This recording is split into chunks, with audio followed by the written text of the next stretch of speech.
good? What's good? What's going on, chat? What's going on, Fragcom? What's going on, family? Welcome back to another episode, another show, another night together with your boy Hidden Gems on Sips and Sniffs. So glad y'all can make it. All right, man. Always good to be here with the family. As y'all know, today we're having a special conversation, man, about some quality decants from one of my favorite houses. If you don't know, you should know. How could you not know? From the house of Xerjoff, I was blessed by our family, all right, our frag family, our guy Raph.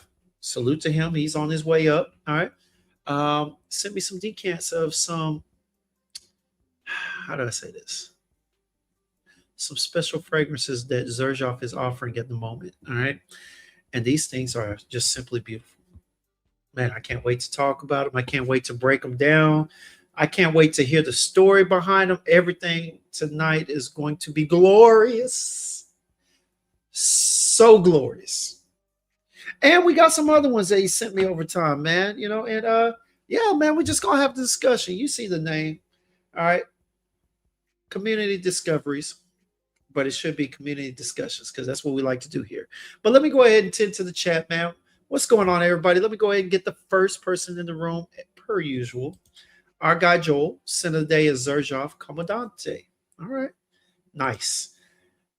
Simone, what's going on? Joel, you killed me. Yeah, he'd be the first one in here, like clockwork, boy. My guy Eddie, what's going on, man? Already. Oh, my statements. What am I talking about? Appreciate you for checking out that gym video. If you haven't seen it already, your boy did a video, long content. It is kind of long, kind of extended, but I'm gonna work on that. I'm gonna work on breaking it down a little quicker. You know what I'm saying? Got some critiques and whatnot. I'm still fresh to this for the most part, still a little green, but we're gonna go ahead and adjust the music and whatnot. I take kindly all the critiques, so let me have them respectfully. Respectfully. Let me have the critiques so I can improve the content for y'all. My guy Esteban, what's going on, man? Hey, appreciate it. Scent of the day is September. All right, by Gallagher Fragrances. Man, I need to get my nose on that brand ASAP. I'm supposed to be doing a live with that boy T Rizzy when he comes back, and we're gonna talk about it, man. It's gonna be good. Rock Boy T, what's good, man? Flowers, roses for Simone. I see you. Player. My guy Charm, man. Scent of the day is Dawan by Arabian. Ooh, we were just talking about that. What's going on? I think you were just telling us that was your favorite from the house. So even though I still go with the fact that Sultani is better, but it's okay, to each his own. Rock Boy says Scent of the day is Not Innocent. Yes, by Evelia. Man, look, by a nice fragrance house that I've recently been able to. I was blessed to get into it. It's three in the house that I've smelled. They're at a local niche store called Sense Eternal. If y'all ever come in Texas, out in Frisco, Texas, my guy Frank owns a store. I think it's called Evaluer or whatnot. Let me go ahead and take a look. Oh, excuse me, y'all. Your boy had a couple of drinks before we got started, so forgive me. But let me go ahead and shout out to those that are over here on the IG Live. My guy Ronnie, Randy the Third, and of course, I believe that's either Izzy or Israel from Skin Body Oils. And speaking of skin, man, look, I wore this the other day along with that Bodycia the Victorious Bodacious. I'm telling y'all right now, this after hours is dangerous. Now, it had me smelling like a snack, but I'm telling you right now, boys, you get this for your girl, she puts that on skin, you're going to be trying to get it in. I'm telling you, it's good. It is good. Again, from the House of Skin, we got, what was it, late night or after hours. I do apologize. After hours. This right here is good, y'all. I'm just now getting into the house and whatnot. I got some samples of some other ones, and we're going to talk about it, man. I've been so busy getting back into the swing of things at my new old job that the only thing I've been able to deal with is soreness at this point. We're gonna get to it, man. What's going on, Twizzy? What's good? What's good? All right. We scroll through here. World, what's going on? My guy. I ain't even gonna go there, man. Boy, World, you provided some hellified jokes over the past few days, man. For sure. Percy, no mercy, Percy. What's going on, man? Over there, Central Texas representative. All right. My guy Twizzy in here said, I'm washing clothes. You came at the right time. Hey, you already know, man. Sensually explicit. What's going on, my guy? Finally catching the live? Yes, sir. Sin of the day is BTV 1907. All right, my guy. Appreciate it. And of course, the lovely and beautiful Erica. Oh, the Erica, what's going on, man? Haven't seen you in a minute. We got, I know we're going to get you back up here. We're going to do another Sense of Sounds. For real. This time, no George Michael. No George Michael. All right. But we gonna do another round of Sense of Sounds for sure. World says sin of the day is 10 Summers Gallia. All right, the Aroma Sutra. And speaking of Aroma Sutra, all right. Hey, World. Your boy went ahead and got that discovery pack. And I think I bought one of the ones that he was discontinuing too, a little 15 ml. So, yeah. Who ain't trying new stuff? All right. What's going on? She said her sin of the day is Eladaria by Creed. Okay, got you. What's going on, Fragrance Journey, man? Hey, pretty soon, y'all, we're going to start doing intros to the community again on Sundays. I'm probably going to try and do it this Sunday with my guy Curtis Knows. I got to get the thumbnail and everything ready, but going forward, Sundays are going to be the days for either community introductions or just sample sets, but definitely those two things are going to happen on the weekend, so look forward to it, man. John C. Sin of the day is Queer Velours from Naomi Goodsir. Man, that's the second day in a row that someone's worn that. Twizzy says sin of the day is Pine Cognac from Nazar. Okay, all right. Smelling like a baked good. I hope it's worth more than 50 cents though. I'm just saying.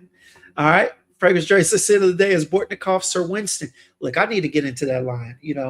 I've heard they've got really good quality. They're up there at Raja quality. And they don't cost as much. I've been seeing them on the discounters quite a bit. I need to get my nose on some of them. I got some written down because I like the way that the accords are looking. But yeah, we're gonna get a few and we're gonna discuss those for sure. Rockboy T said, charm your package is on the way. All right. David, what's going on? Initio Paragon, smelling plum lovely. All right. Oh, I was in vertical mode. All right. Welcome back. Oh, the Grinch who stole Fragcar. What's up, everybody? So the day is Boudicca the Victorious Aqua Sapphire and Hasu. All right. Citrus. I see. My guy, Mr. Clark Masson of the day is Primera Perfumes. Knightsbridge Oud. All right. Hassan. What's going on, baby? Hey, look. Man. We're going to talk about it. Look. For all those who don't know, Hassan is the owner of House Urban. And yes, y'all, for those who are wondering, I am buying time. We are waiting for Raph. He's on his way. All right. Bear with him. But I am buying a little time. But I'm also doing a little public shout out. Shout out to Hassan for the House Urban Oils. All right. Oh, man. Let me see here. All right. Let me get through the chat real quick. Hassan said his sin of the day is House of Cosmo Crimson Aura. Where is that bad boy? Yes. Beautiful fragrance. I got my interview with Chris coming up. We're going to do it this month. It's going to be wonderful, man. Fortunately, I was only able to cop a 10 mil, all right, up there at Sin Explorer, but I look forward to getting a full bottle of that and possibly of a couple of more, man. Hey, they got some really good fragrances there. And maybe it's because they're out of the ordinary, but truth be told, it's some quality stuff, man. And I've been seeing a couple of posts that the perfumer or the guy that kind of controls the perfumery for the brand has been doing. I like what he has to say. I like where things sound like they're going for the business. So definitely gonna be in touch with them. All right. Simone says, "Sin of the day is BSB Touch Me," and Anna Abadiah. Scarlet. All right. I know that boy Mo loves that Anna Abadiah line. D. Hey, everybody put your hands together. All right. Give her a warm welcome and some roses. My girl D. What's going on, D? Happy New Year, fam. Sin of the day is Mancera Red Tobacco with K Ali Vanilla 28. I am sure that Ali Vanilla 28 is definitely keeping that overwhelming performance of Mancera Red Tobacco down. Hey, hey, Erica, you already knew what was coming, man. Hey, yeah, all right, say I'm down. Hey, Erica, put your top 5 songs and fragrances for hip hop down. All right, we gonna get it cracked. Hey, what up, Ricky? Sin of the day is Michael Malone, Sangria, and Saffron. All right, Boz, what's going on? Shout out to you, my guy. Let me go ahead and scroll down here because I do have my guy in the back chat. The coffee date by the Aroma Sutra is nice. We're gonna check it out, Aroma. Trust me. And whoever yesterday has excellent taste. Indeed, man. Hey, that Queer Velours, I smelt it at the niche store out here in Frisco. Beautiful, simply beautiful. But let me go ahead and get to the bottom of the chat because my guy just pulled up. Which one he talking about is being discontinued? I think it's the amber one. It's the amber one. I forgot the name of it. Rafan, what's going on, baby? Sin of the night is chocolate greedy. All right. Y'all see it? Vision layered beautifully. All right. And what is that? Shot on patchouli. All right. My guy Frankie's Arnell Gilly Blues. Oh, yeah. Smelling good. And the vault. We're going to get to that. I'm going to get to that after we go ahead and handle business, Hassan. We're going to talk about it. I am definitely going to address the vault. All right. Because there are some beautiful body oils for those who happen to give up. All right. Beautiful body oils in there. All types of blends for both men and women. And we're going to get to it. All right. How is the Rayhan Aquatica? Yes. Heavy coconut, sharp citrus in the beginning, dries down to a sandalwoody kind of tropical vibe. Definitely good. Definitely worth getting on skin. All right, Mitra, what's going on? What's a vault? It is Hassan's collection of fragrances over the past years, if not months. It's an assortment of them. If you see all these body oils behind me, all right, no Diddy, but all of these plus more are in his vault to choose from, and they are good. What's going on, Rich Money Cash?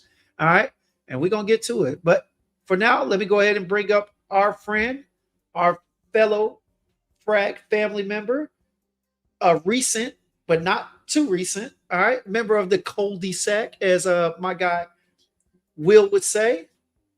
Oh, I'll go ahead and put that up there for everybody. Put your hands together. Give them a nice warm welcome. We got Raph in the building. What up? What up? What up? What's going on, my friend? Pretty good, James. How are you? I'm doing good, man. How about yourself? Pretty good. Yeah, busy, but good. Busy is always good, right? Always good. Yeah. Always good. It's always a blessing to be up here and be able to share the space with other frag enthusiasts. You know what I'm saying? Not to mention people who represent such great brands. Yeah, I'm kissing a little ass there. Just a little, you know what I'm saying? Shout out to Sergio Momo, man. I did a video the other day. I couldn't get it up here for my intro. It's too big to store on StreamYard, so I have to condense it just a little bit more to get it on here. But shout out to him, man. I had him, the picture that we took together. And yes, there, man. Hey, nice guy, man. Tell me your experience. How you feel when you interact with him? How do you like it? How he actually approached to you and you approach to him? I'm gonna be honest with you. I mean, it was a great approach. Honestly, it was funny though, because you would know. So when we were up there, I didn't see you. I had seen you at first, but I saw you before you went back to Sergio's side, right? Yeah. And so I was like, okay, well, I'll come over there. And then I saw you. I was just kind of like, is that him? Is that him? I was like, so I looked at you, May. I was like, can I come over? You know what I'm saying? He's not gonna have the security arrest me or nothing, is he? And you were like, yeah, come on. Hey, it was great though, man. Got to shake his hand, you know, gave him a little praise for the perfumery that I've purchased from the brand that I love, you know, and then you know, expressed to him that I was wearing that Alexandria too. Man, if I had known, I would have brought a marker and had him sign it. At least that bottle, because that has got to be, if not number one, definitely top two of the house for me. That's Alexandria too. Yes, Alexandria too. Yes, definitely one of my top from the house, top two, and no less. As many people around the world, believe it or not. Yeah, man, it's a beautiful blend. That Laotian oud mixed with that rose, and then on top of that, the ambery feel. Man, it's warm, spicy, oudy. It's not too animalic, but it's not the easiest going. I love it, man. Do you know it has also green apple and lavender? Do you know that? Oh, the fruit is definitely, but all of that is good. But no, at the end of the day, I really love the way that the rose, the oud, and that amber in the dry down, that's kind of spicy, spicy amber in the middle to the ambery dry down. I like that more than anything.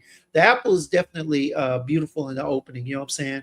Kind of subdues that somewhat animalic kick from the oud, but I mean, yeah, it's all around. Look, you just got to get your nose and your skin on it, and you'll understand what I'm talking about. You'll understand why I get a little, you know, a little excited talking about it, because that Alexandria too, man. Hey,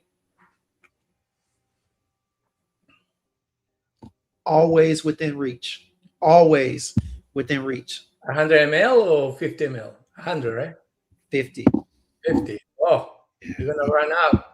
Yeah, no, that 100. Look, I'm not gonna say I picked up my 50 and it was within my reasonable price range. Okay.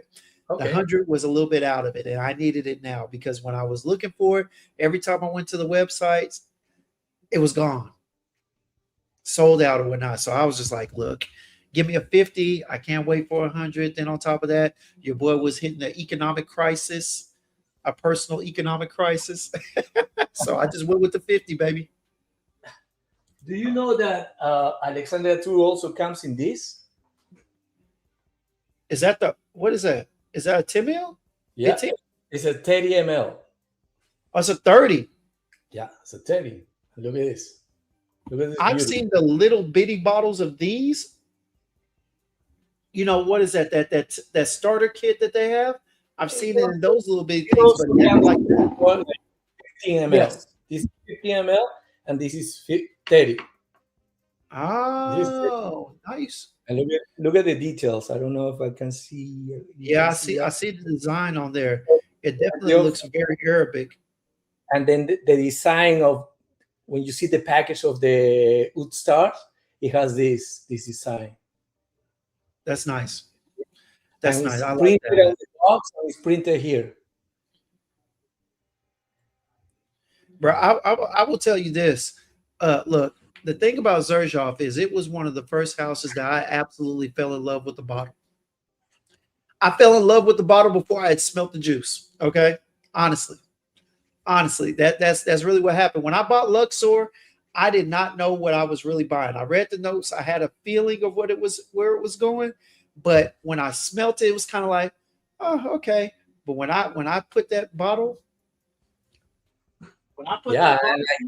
It's Luxor is a bold perfume. It's not that easy for many people, but that's the beauty. That's the beauty of Xerjoff. Like, you know, like they don't follow the trends. They actually make perfumes for either yourself or certain communities or certain people who likes, you know, woody, leathers, fruity. So you never know which community of. I'm not talking about community in terms of a language, or I'm talking about community of which genre among the perfumery you will choose. You like ambers, if you like fougere, chypras. Yeah, well, there's a lot of people, especially in the Middle East, who love this perfume, Luxor. and it's beautiful. The bottle is beautiful. It has a little bit of leather, and it's one of the hidden gems, believe it or not. Yeah. But like I said, man, as much as I love this, and it grew on me. Honestly, look, I'm a bottle whore. I am. All right. I have blind bought several fragrances that luckily they turned out to be something that I liked. All right. But this one right here was the first one that I bought the bottle and the fragrance had to grow on me later. Yep. But this is beautiful, man. Yeah, it's beautiful. Especially this time, for winter, this is precisely the moment that you need to, it's gonna shine. It's gonna shine. Even in winter, it's gonna shine. It's gonna be a little, like a boost of serenity, a boost of peacefulness, things like that, calm and relax. Has that cardamom and cinnamon. Let me address this real quick, Raph. Sure. Hey Jeff, just if anybody can help Jeff out in the chat, please do. For me, French Defense is really good. I think it's worth the buy at the right price. Gambit, I'm not sold on, not good. But tonight, just so everybody knows, we're gonna be discussing the House of Xerjoff with my guy Raph here. So I don't mind you putting it in there. Frag family, will you do me a huge favor? For those that have questions outside, Joel, Simone, everybody, hey, do your best to answer them for your boy. All right. But we're going to talk about Xerjoff today. All right. This is the one that is reminiscent to, I believe, that's the cherry or that's the baccarat? That's the cherry. Yeah, that's the cherry. It's the sweeter cherry too. Yeah. Kind of boozy, sweet, kind of boozy. But among the cherries, I prefer other cherries. Like, we're talking about cherries. I know we're talking about Sergio. I prefer this cherry. Yeah. Same here. I know. This is harmonious. Now, where is it? Where is Bodacious? No, it's there. Bodacious. I would definitely go with Bodacious too. That's the cherry that I like. What is it? Via Cavour? Is that no? That chocolate cherry or strawberry? No, strawberry. Yeah. Yeah. So they got some good ones, man. But now French Defense is good, but I like my cherry a little boozy or a little more darker. Yeah. And so although it is a great fragrance, it's not in my collection at this point. The one that I show you is DHI, right? DHP. Yeah. The one. Yes. Yeah. What is it? Harmonious. Yeah, it's harmonious. Yes. Harmonious. Yeah. I don't know where I put my other bottle. No. But that's I own that one too, and it's beautiful. I think that's better than DHI or DH. Yeah, DHI. So yeah, man. But hey, so Rav, let's go ahead and get to it, man. Hey, it was great meeting Sergio at the at Sin Explorer. Great opportunity. Like I said, great guy. I'm so glad that I got up there. All right. So glad that I was there on time to meet y'all. But man, before we start on the sketchbook, let's talk about, you sent me 2 fragrances, but you missed on one, right? But we're going to talk about the one and then the 2 that you gave me at Sin Explorer. I remember Golden Green wasn't with you, but I got it in the end. All right. Yeah. And then you also sent me the Rosé of Louis XV. All right. And then, of course, Torino 25. So we're going to talk about these 3 first. All right. Okay. Let's do it. Before that, remind me to send you a sample of. Did I send you the sample of Alexandria Anniversary? No. Oh, you see, you need to compare Alexandria Anniversary with Alexandria. Yeah, because look, I smelt Oriental. Ooh, strong. Oriental, yeah. That's definitely more animalic. You know what I'm saying? and then the Alexander. What is it? You got Alexander. It's the one that's right before Oriental and animalic. Alessandria Orientale, Imperiale. Not the Imperiale. 3. It had to be Alexandria 3. Yeah. And it's the more Bulgarian rose more than any other. Yes. But it's good. But it still got a little funk around it that just a little more off-putting than Alexandria 2 for sure. Sure, yeah, it's different. Yeah. It's marketed to another. That's another story. That's Yeah. another. But it was exclusive to Harrods. Yeah. Oh yeah. And it used to come in Alexander 3. It used to come with Swarovski crystals. So Okay. they limited 110 bottles, limited Swarovski crystals. And then after that lot ran out, they actually put out the regular version, which is Okay.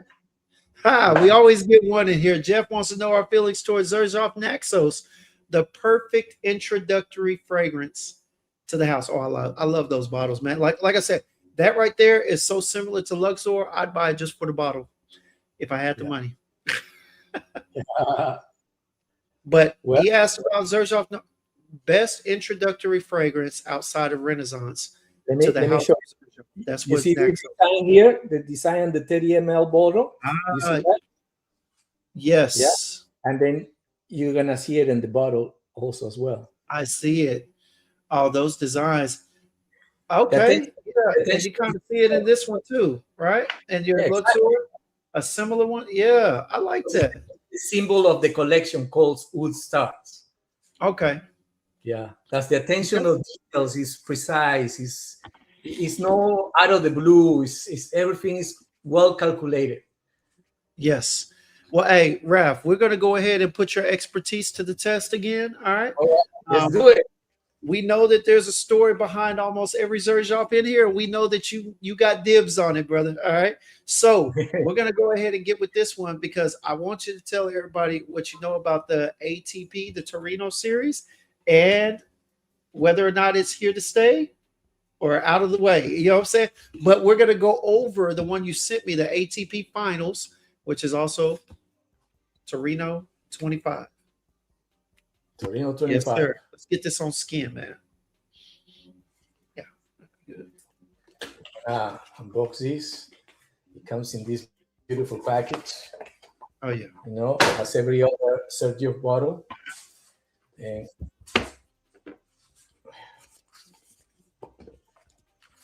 you see here, and then open it.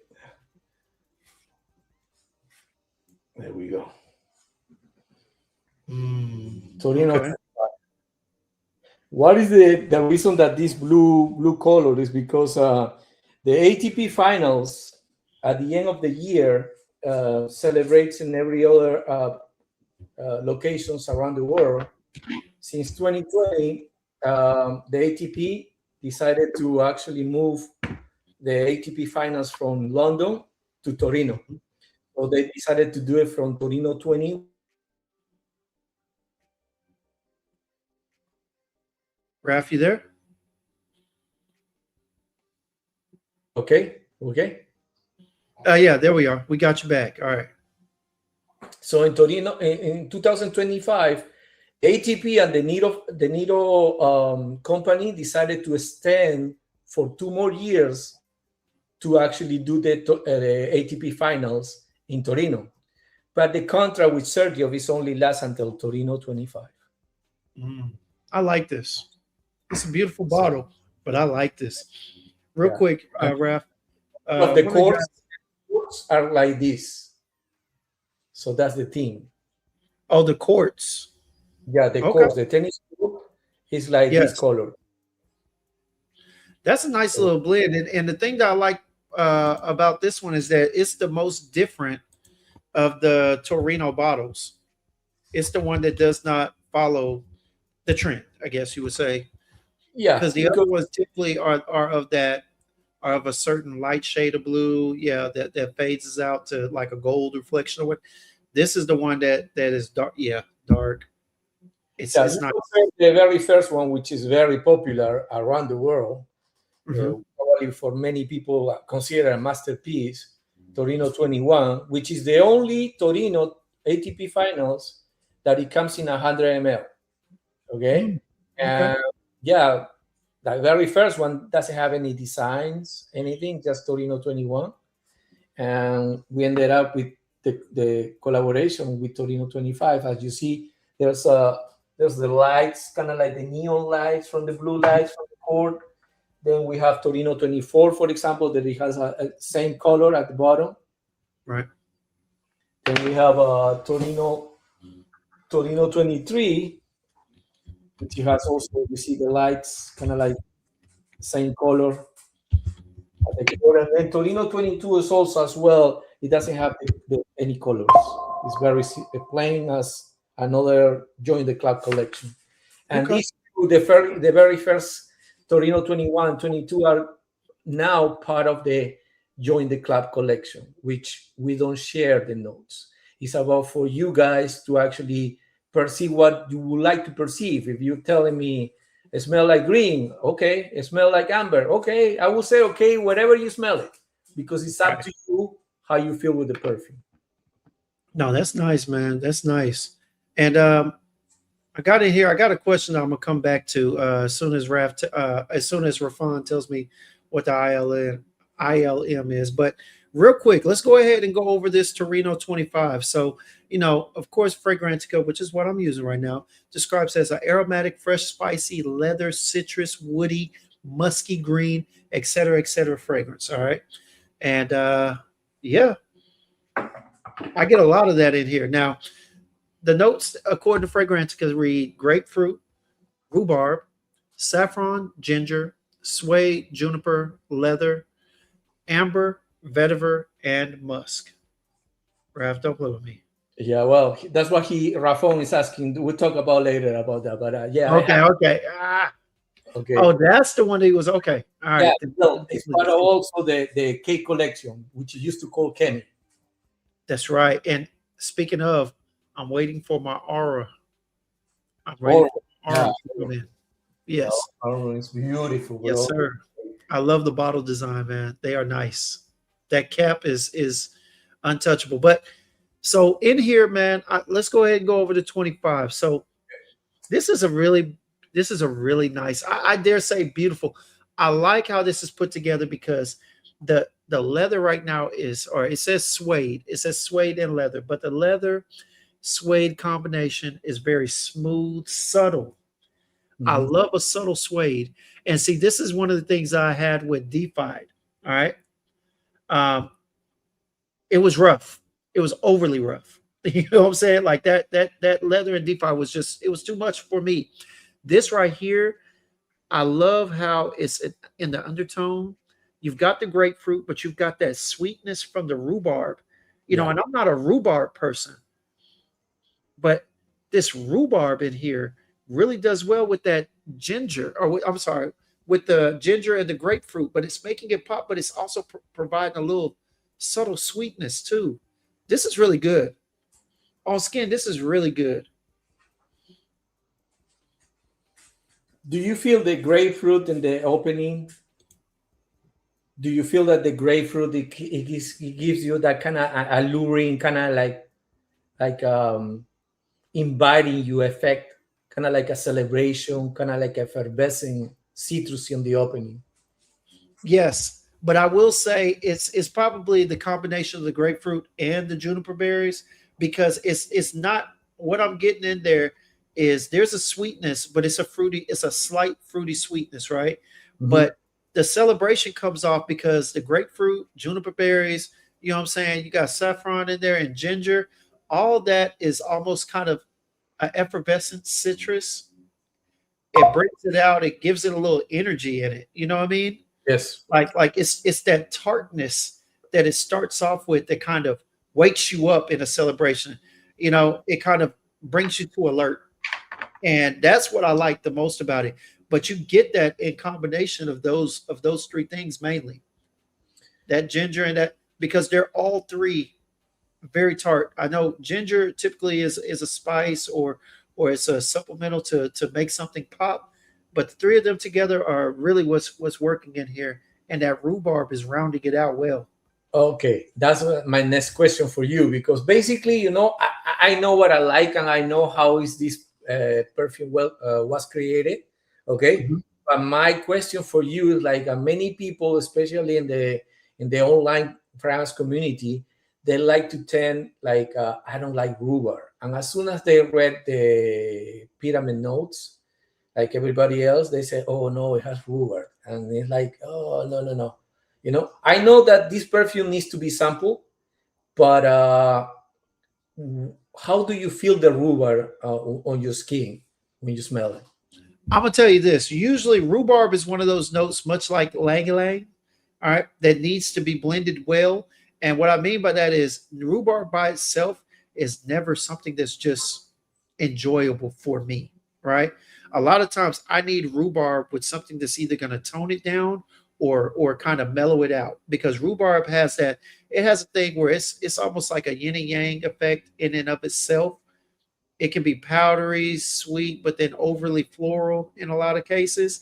And with this leather and the citrus, it kind of just allows it to play a sweet background noise. You know what I'm saying? In Yeah. the development of this. So for me, rhubarb in here is honestly is blended perfect. And I've only you know Marc Antoine Boudoir, right?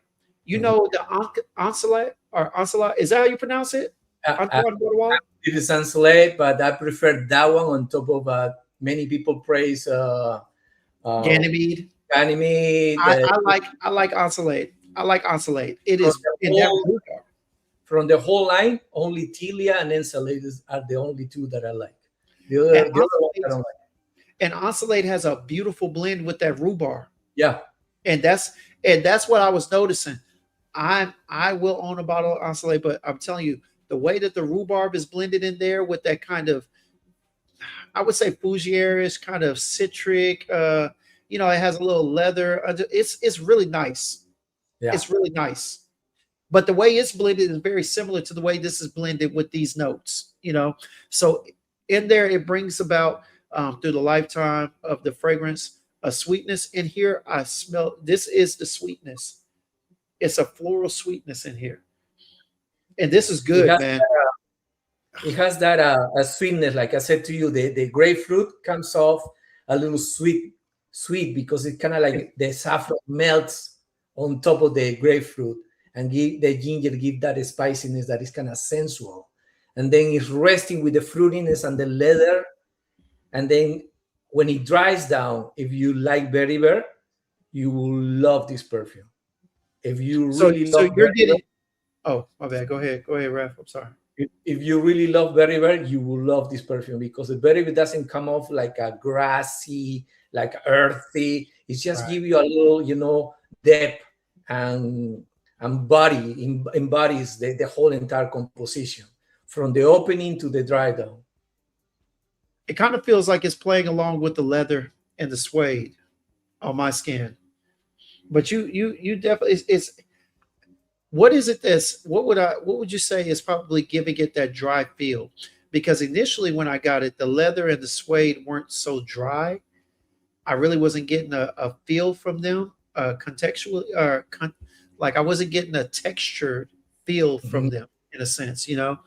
What would you say is giving it that dry? Is that the vetiver by chance, or maybe the It's musk? at the, it's Okay, at the let's. berry bear. I remember that the juniper sometimes it comes like a dry liquor, like I give you that kind of like when you drink something like no rum, no like a fresh liquor, like Bombay. That's the liquor when you make that kind of cocktail. It's like a kind of cocktail when you use juniper. I don't know if you ever drink that and they put junipers inside, and that kind of juniper give you that kind of like aspect of booziness, but also at the same time dry. It dries up. Plus the berry bear, it give you like a little dryness at the end, but not as much because it's Okay. still the sweetness with the grapefruit and the saffron that I mentioned before is still giving you a little pop. Remember, the ginger always give you not only the spiciness, also a Right. little pop. Yeah. So Because I know it I up, know that's what it did in it up. the. I know that's what it did in the Louis 15. Yes, for example, that. But I see everything that you talk about. The only thing I say is on here, the grapefruit is definitely doing its thing, but it's that rhubarb. For me, I don't know. I definitely see where they're playing together, but man, I can't tell, like, you know what I'm saying, which one is on top. You know what I'm saying? That rhubarb is almost like a powdery sweetness, like that's either No, that's mostly the suede. The leather doesn't come off like a rough leather. It's more like a suede leather. That's mostly the suede leather. You know, it's like remember the saffron. Oh, when you see leather, you will always see saffron there. Always. Right. Yeah. It, Yeah. it, it helps. You know, the whole composition. Leather is an accord. Leather is supposed to be used utilize different kind of like molecules and knows to recreate the leather. Okay. Okay. So But I like the way this is put together. Definitely, like I said earlier, it's definitely smooth. There is leather in here, but it is closer to suede. It is more suede, almost cashmere-ish. You know what I'm saying? Almost like a cashmere feel. If I were to do it in texture, yeah. But that, this is nice. This is really nice.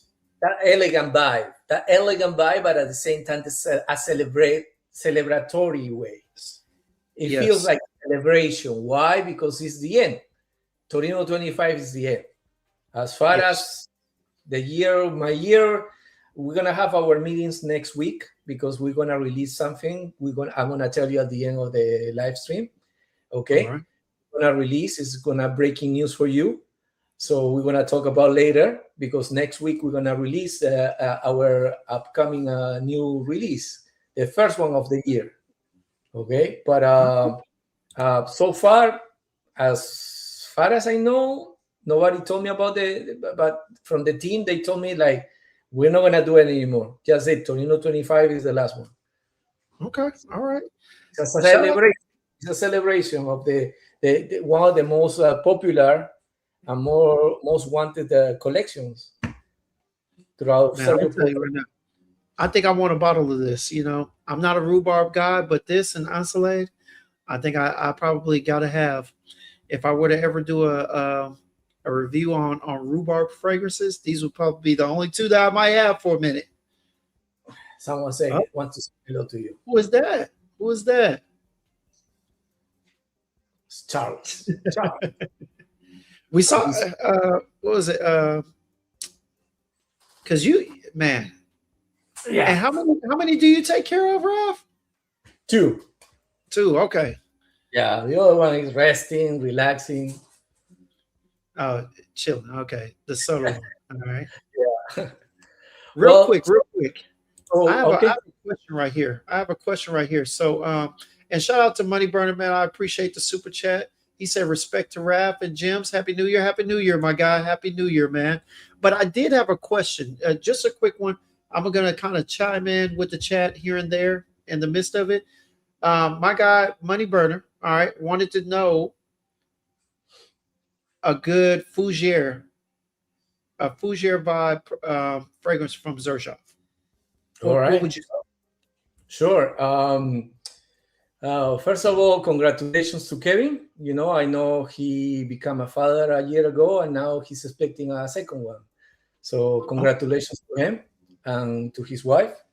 Fougères, well, we have plenty. The most popular right now, the one that everybody's talking about, because it's funny, it was released in 2024, but like every single Sergio release, you know, it became popular the year after. So Okay. this is the most, the one that I would recommend for him because of his taste. This is Louis 15. Louis 15. Yeah, it's a Fougère. It has a Beautiful. champagne accord. It has a champagne accord. It has lavender, which is beautiful, beautiful, and also has a grapefruit, which the grapefruit is becoming, you know, lately with among Sergio releases, grapefruit, of course, saffron, um, tuberose is becoming more, you know, Yes. popular among the latest releases. And you know Yes. that tuberose is not that easy to please people, I don't right? like it. I don't like Exactly. it. Why But you I don't know a like it? lot of women that do. A lot of women, like my girl Carrie B and whatnot, a lot of women love the note of rhubarb as their floral and their fragrance. Rhubarb or tuberose? I'm sorry, tuberose, tuberose. I said rhubarb, but I meant tuberose. Yeah, Okay. Carrie is a tuberose enthusiast, and when she puts out something, I see all the little girlies and the young women and the older women like chiming in, asking her, what are is this good? What are your favorite? They love tuberose. Yeah. Why you don't like tours? I just maybe it was because the fragrances that I smelt that had it in there. It could have been in an early stage when my nose was still developing, but even at a point where I just didn't like the way that they were blended. I'm at a Mhm. point now where I'm wearing stuff to kind of change my perception on certain accords and notes and whatnot because I came into it. I think my nose has evolved about 2 or 3 times, but I'm trying to get it used to other notes that at one point I just didn't like. I was very picky. Very picky. Okay. All right. Good to know. Good to know. Because we talk about later. Okay. I All right. just want to keep it that way because we'll see later. Okay. But yeah, Fougere, one of the Fougere that I recommend to him is a Louis 15 for him and for anyone who loves Fougere. Fougeres. Also, that I would like to recommend another kind of Fougere, which is Duran Duran Black Moonlight, a Black collaboration Moon. with Duran That is Duran. nice. That is a Also, nice one. another Fougere. There's another one. Well, there's maybe there's another one, but nobody knows about this one. This is a beautiful one. It calls XXY. This is another hidden gem that no one is talking about it now. 10 years ago, when I entered into this community, people were just searching for this, but no one is talking about this one. It's so beautiful. It's not for the faint of heart, okay, not for everyone, like Luxor and some others. Yeah, but this is my kind of Fougere, bro. See, Oh, you gotta send me a 2 mil. You gotta send me a 2 mil for the next conversation. I like to suggest you something. Grab a piece of paper, put All it right. down. Where so far XXY, and what was the other one? ILM. Elm. Yeah, Elm, right? No, no, no. Or is it Ilm? It was Alexandria anniversary. Oh, Alexandria University. Okay. Yeah, and this perfume calls like this XXY. Nice. Supposed to be the extra chromosome, right? So Is that what it stands for? that's what it is. Yeah, that's the meaning. Okay. Yeah, that's the meaning, the XXY. But it has another story besides that. But in biology, XXY is the extra chromosome. Yeah. Nice, nice. All right. Well, we're gonna talk about it. Real quick, let me go ahead and get warmed up. You know what I'm saying? We're here in Texas and it's a little chilly in my apartment. So I'm gonna go ahead and just a little bit All right. for everybody who happens to care. All right. Well, Yep. I have my ginger. Yes, sir. Hey, My here we go. ginger. Salud. Salud. Salud. Well, in the meantime that we are saying salud, once again, for the people who doesn't know me, my name is Rafael Valareso. I work for Xerjoff, officially started this year. I'm the Xerjoff US ambassador and educator online that I can actually go throughout any live stream that you wanted, that you guys want me to be part of it, and I can tell you part of the story of Xerjoff, how the perfumes were created, how actually a perfume started with a story and then ended up with the perfume. We did many collaborations with very famous people like Tony Iommi, Duran Yes. Duran, Brian May, Mascatasi in Italy. We did a collaboration also with France, the Champa de Venoche from France, which are very popular and the largest Maison de Venoche. So yeah, and this is Louis 15. You know, it comes in as beautiful, which is gone already. But yeah, and but the collaboration wasn't just to making the perfume. The collaboration is this. It was also with the bottle. You see it? And the perfume that we're gonna talk about now I believe, is this. If you read it there, rosé. Yes, sir. All right.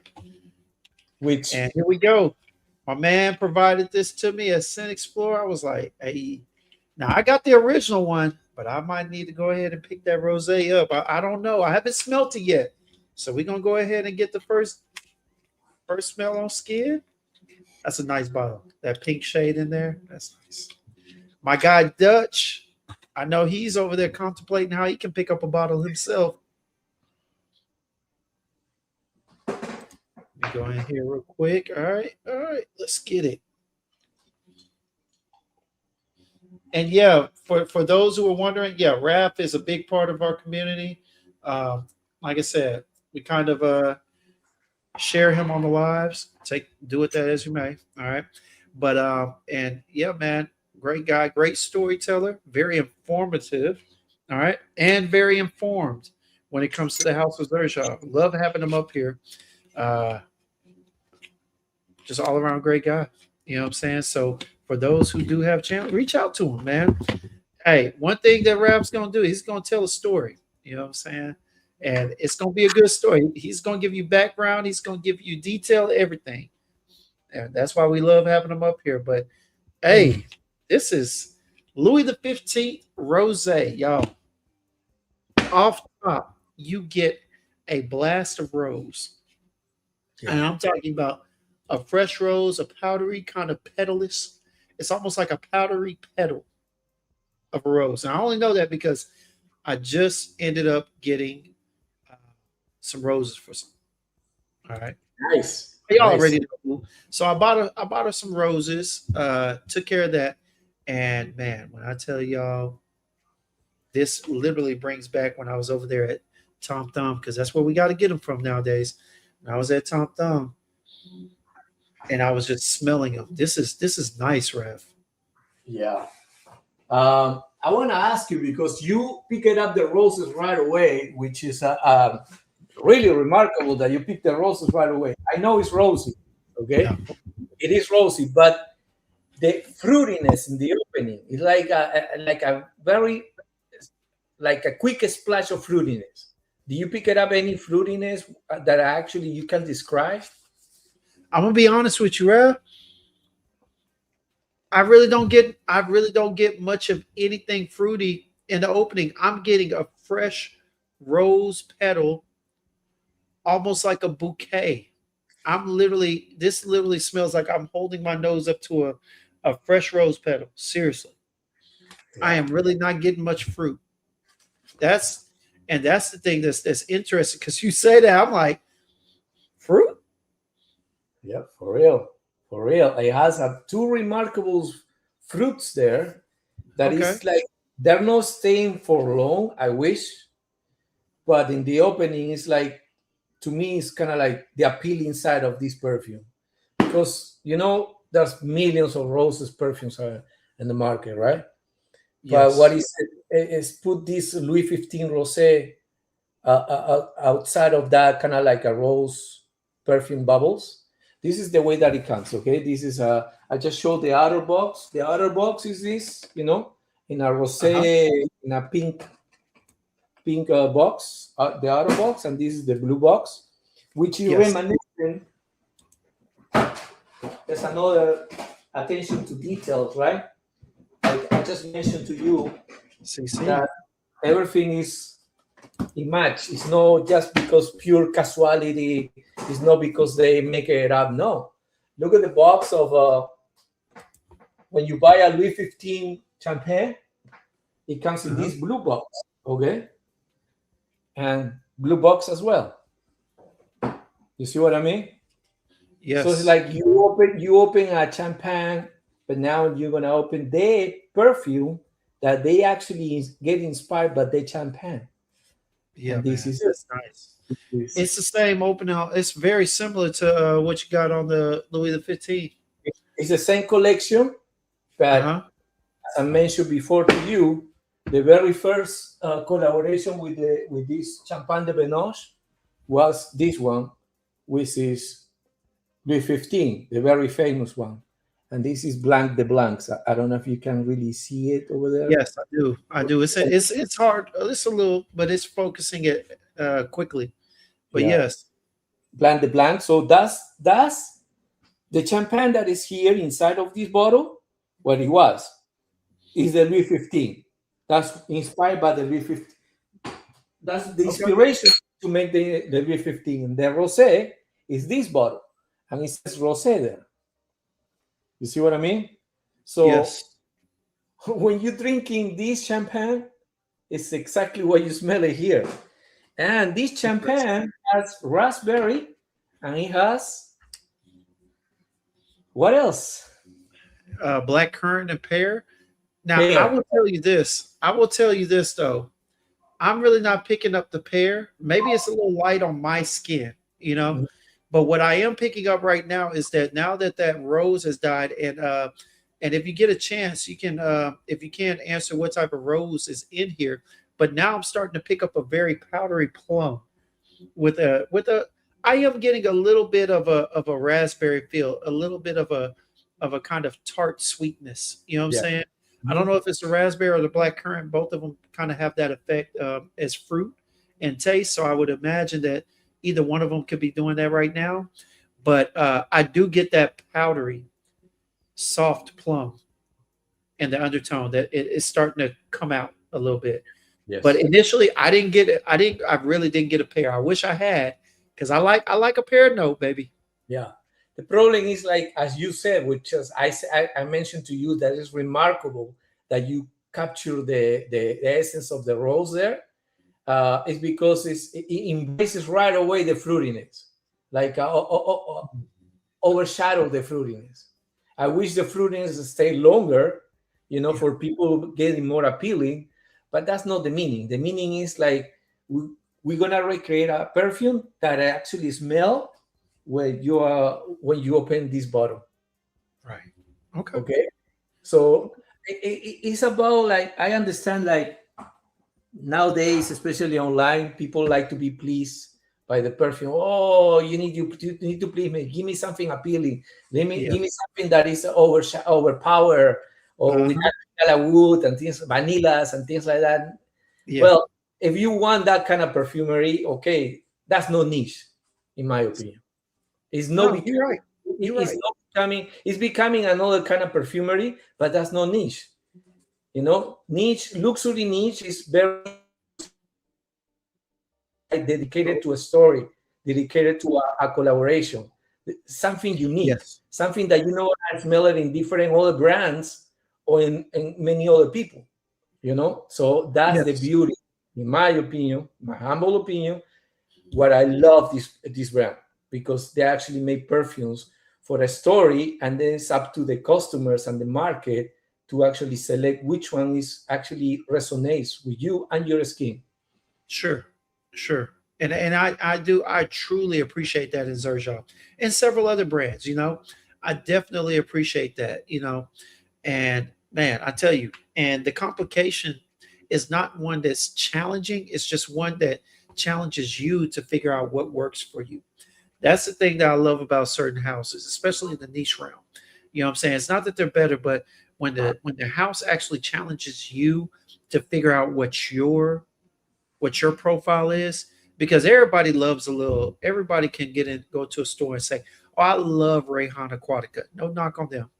I love Latafa whatever, because it's mass appealing and it's just a generalized mass appealer. A lot of people are going to like it, but houses such as um, what is it? Houses such as Xerjoff, Amwaj, even Killian. Even Killian, they got plenty that are not for everybody. Those the new old fashioned and whatnot. It is not mass appealing. All right, it is not mass appealing. I did not prefer to smell like fermented barley and oats. However, the what you call it, angel share on the rocks is good. Yeah, You got but the old fashioned. this is actually the raspberry one. Okay, yeah. See, that I can deal with. The old fashioned, it smelled like fermented whiskey. It smelled like fresh whiskey straight out the flask into a glass. And Yeah, that's not bad. It's just not me. And that's why I like it when a house doesn't push you to like everything that it makes. It pushes you to find your sense or your style. You know what I mean? exactly. I totally understand what you're saying. For example, if you compare the raspberry between these two, okay, this one, the Angel Shell Paradise, has more licorice, believe it or not. It has more licorice, and the raspberry comes off like a licorice raspberry, like So it's a infused, little thicker. like a infused raspberry inside of a liquor. That kind of like the Okay. one. That's how it comes off. Okay, but Okay. when you smell rosé, is there, and believe it or not, I still perceive the pear. I like, there's certain notes and molecules that I can perceive right away, but there are other certain notes that I immediately cannot smell it. For example, iso is super and things like that. Okay, so, or for example, cologne. When I smell cologne, I know that that perfume is not for me. Even though that you will see cologne in many fresh releases, Uh-huh. people would love the cologne with clary sage and aromatics, kind of like that. I don't like it, I don't like it. Like, for example, what was the Polo 67, right? Yeah, I don't like that kind of clary sage vibe. I don't like it. But Gotcha. to me, the raspberry comes more like festivity in rosé, and Angel's Parody is more like in a speakeasy, in a more smooth, kind of calm and relaxed. You're not in a party or in a celebration. You are more intimate with the parody. Okay, so I prefer, even though that from the Angel shares, I really like the parody. I really like it. Okay. I prefer this raspberry. I prefer this raspberry and the Louis 15 Rosé, as well as Freddy Mold the Moon by Okay. Julian. That's understandable. Yeah. Outstanding. That's kind of like the way that I like my raspberries, if you want to call it that way. No, and raspberry is a good note of mine. It's one of my favorite notes, especially when blended with the roses that I have. Like I've said before, I think it really does well with the fruity nature, especially if they give you a good enough dose of it. On this one, there could be one other thing too. Whereas I did say that I started to feel to get something a little fruity. I just don't think it was all that strong coming off of my skin. Mhm. But at the same time, I will say this. Sometimes when the blend is good enough, you really can't break down the individual No, notes. You know definitely. what I'm saying? And so whereas I'm saying that I did recognize something berry style, whether it be the black currant or the raspberry, really and truly, I just smelled something slightly fruity in the midst of it. But on my skin, even to this point right now, Yeah. I'm starting to pick up that powdery plum from that geranium and plum, but that rose is still kicking off skin. I mean, it still smells like a small bouquet. Yeah, that's exactly what I like from live streams. Like people like you, influencers like you, like Walter, like they do a live reaction. This Yeah. is exactly, you don't reading a Fragrantica or Parfumo base notes website all the time. You actually give me your assessment first, and then when you start reading, okay, all right, it's your guidance. It doesn't Right. mean that is the definitive notes, because it's not only 6 or 8. There's a lot of notes here, and also Mhm. molecules that you don't know, and we're not going to start declassifying to a customer. Hey, he used this, he used that, he used. They're gonna say, "Who cares? Just give me something that smells good on me." You know? Exactly. Hey, that is part of the reason for the niche brand struggle. But then the other part, which is a little smaller in essence, but the other part is that niche is, we were talking about this the other day. One of the things is that niche isn't really struggling. What it is that it seems like the companies are chasing money. Yeah, And so what's happening is they're trying, and this is what I was going to talk about today before we decided to come on. It's going to talk about the importance of money because nobody likes to have to talk about money. People like to say, I'm not your financial advisor. I'm not going to tell you this and that. But the truth of the money is, behind every niche hobby, such as this, money is important. You It know, is. the cost of the shoes, the cost of the bottle, the cost of whatever it may be that you have a hobby of. It is the most important thing in discussion. Whether it's the first thing you discuss or the last thing, it's probably the most important thing. And what's happening is that these niche brands are too busy trying to chase a dollar. They're already worth 800 and something billion, but they're trying, or 628 billion, whatever the number is, right? But they're still trying to chase a dollar.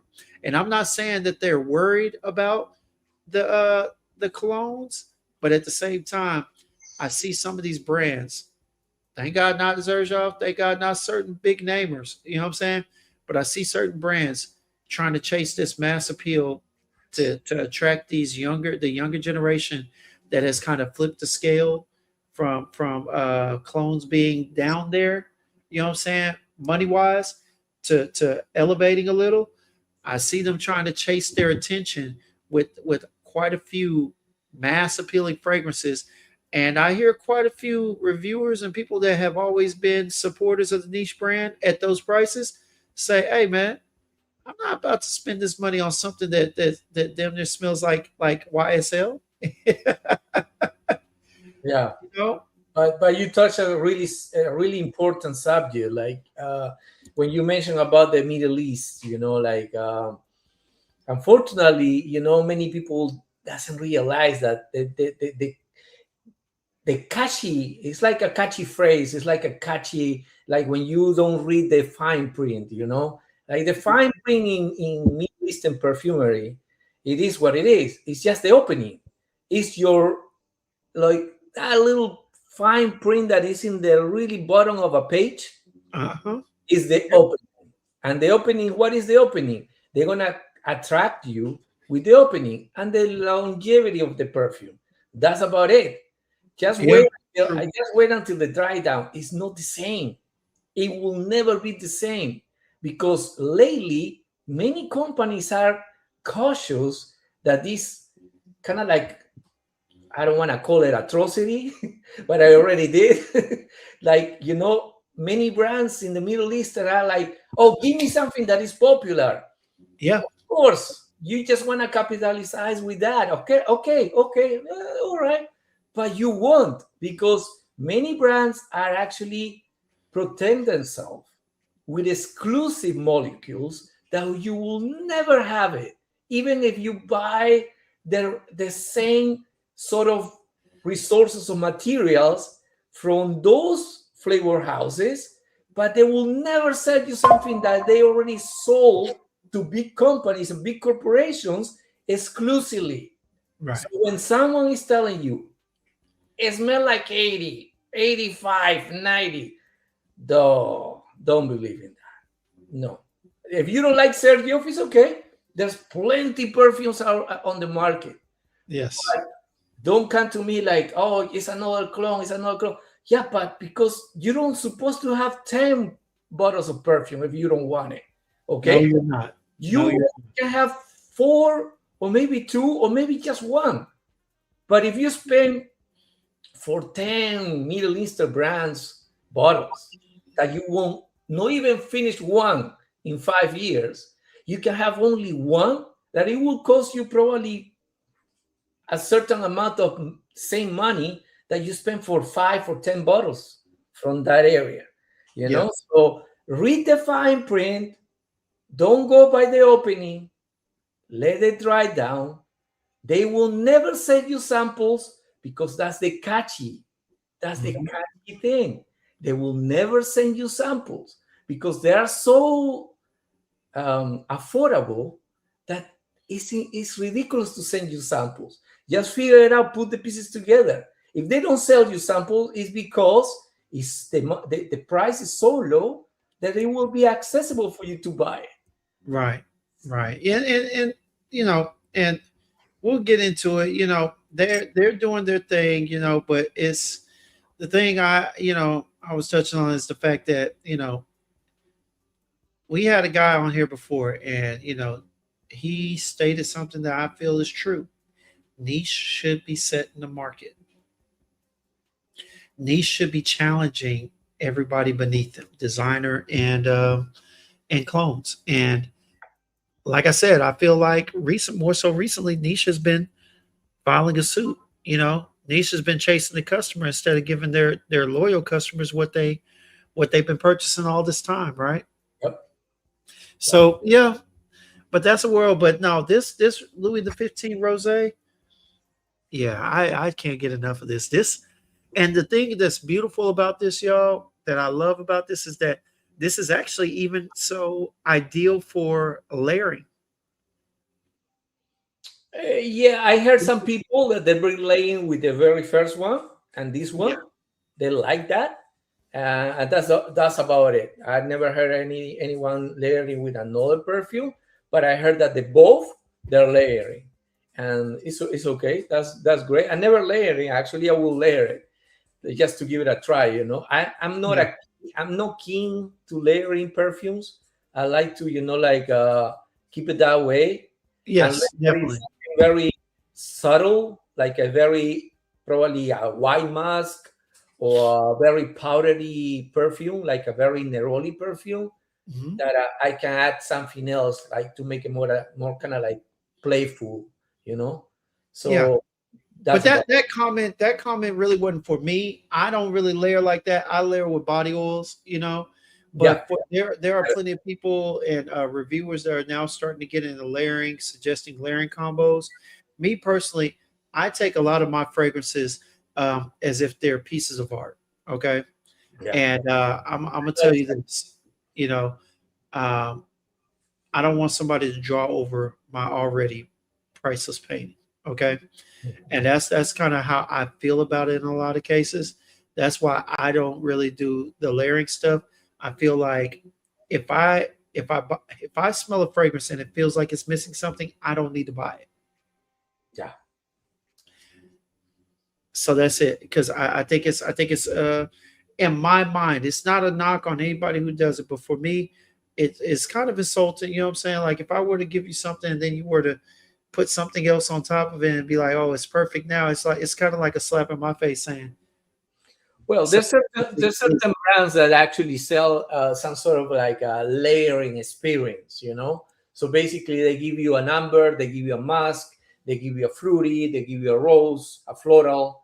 So, for example, Sergio has a mixing experience, we call it.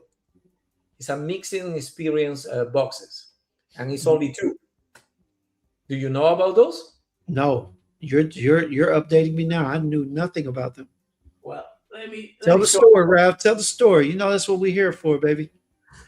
Well, let me tell you a story of Star Mask and Amber Mask. Oh, I've seen them. Okay. Okay, there you go. All right. So they basically the idea is for you to layer, but the curious thing is like some people, I don't know how they acquire this. Don't ask me. Some people can able to actually purchase just one, but at Xerjoff.com they selling these two in a box. Okay, Uh-huh. so the box comes like that. I have it here. I wasn't prepared for this, but it comes in this box. Look at this. Okay. Okay. Yeah. Now For I've seen that online. I've seen it online, but when I read the notes and whatnot, I wasn't intrigued enough, you know, because those are not available at my Neiman Marcus or at the niche stores that I go to, right? Mhm. But I was intrigued by the box, but not necessarily intrigued by the fragrance note list. So yeah, that's the only reason why I this one of my first times like actually seeing it. It's not readily available. No, but some people acquire one of those perfumes, and it gives me an intrigue how they acquire those. But anyways, some people prefer this one, and some people prefer the other one. Yeah. And it's like a debate, which one you prefer the most. And the purpose is like these two perfumes were made it for you to layer maybe this one on top of this one or vice versa. And believe it or not, I'm going to try to find, if I have samples, I will send you samples because sometimes you can have 4 perfumes with you. Okay. Let me articulate this. How? Because sometimes when you spray this one on top of this one, you have one perfume. Then when you go this one on top of this one, you have another perfume. Then when you Okay. spray just this one by itself, you have a third perfume. This one by itself is another perfume. And believe me, no each one smells the same. Not completely, not entirely the same, but I love a Star Mask. I love it a lot, but a lot of people love this one. The amber. I Amber. love amber. Tell me about the amber. Is it a deep, dark amber? Is it resinous? No, Is there no, spice to it? What? believe it or not, it's been a freaking while that I haven't sprayed amber mask, amber star. Okay, so let me just do the. Oh, ooh, bro. Oh, oh, damn. Yeah, this is a very balsamic, benzoic, kind of syrupy amber. Tell me about it. Yeah. Oh, it has ilang ilang, it has Okay. benzoin, it has amber. But yeah, it's like it's comforting. It's like if you like that kind of like, for example, this beauty over here, Amber Sultan. Oh yes. Yeah, Yes. but Amber Sultan goes to another kind of direction, even though that is the same It does. genre. But it's a dark resinous amber like that. Yeah, it's also creamy, a little creamy because it has sandalwood. All right. Oh yeah. I gotta try that. I gotta Yeah, see. you gotta try. You gotta try. I'm gonna, put it on the list. Let me go ahead and write it down. All right. What is that? Amber Star Amber Star. Okay. and then Star Musk, right? And yeah, and then as you see, Amber Star and then Star Mask, they're related. They used to be part of the Shooting Star collections. And then actually we remove it and it just come by itself, like, no, it's called it like mixing experience. Yes. Then we're gonna do the Star Mask, which is of course musky, but it has more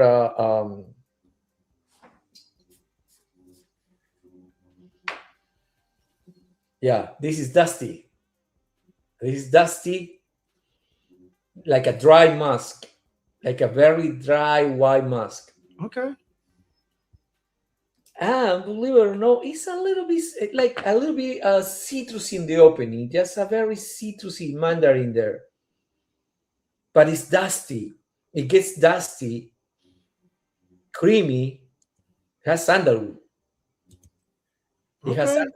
So it's I not, gotta check it out, man. not just musk, but the predominant note and accord is musk. Okay. Oh yeah.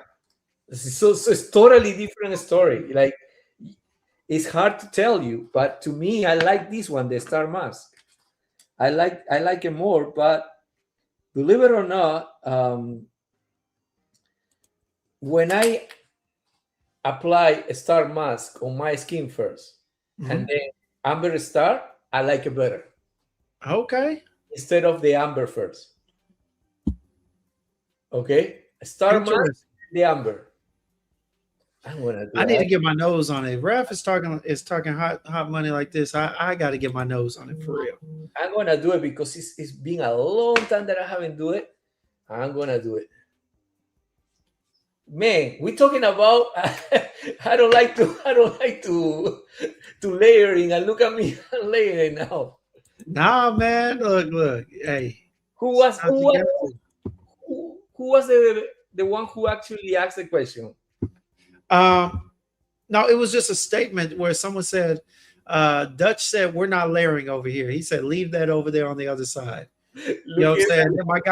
My guy World was like, yeah, it's crazy that there's some people out there that are layering like 3 or 4 things together. It's like, yeah, they do get a little out of pocket at times. I mean, no, I'm not gonna say they're out of pocket, but for me, that's a bit much. It is a bit much. But like I said, when you have certain perfumes throughout niche perfumery that Yes. actually they're kind of like they can work as a base or as a top note, like neroli.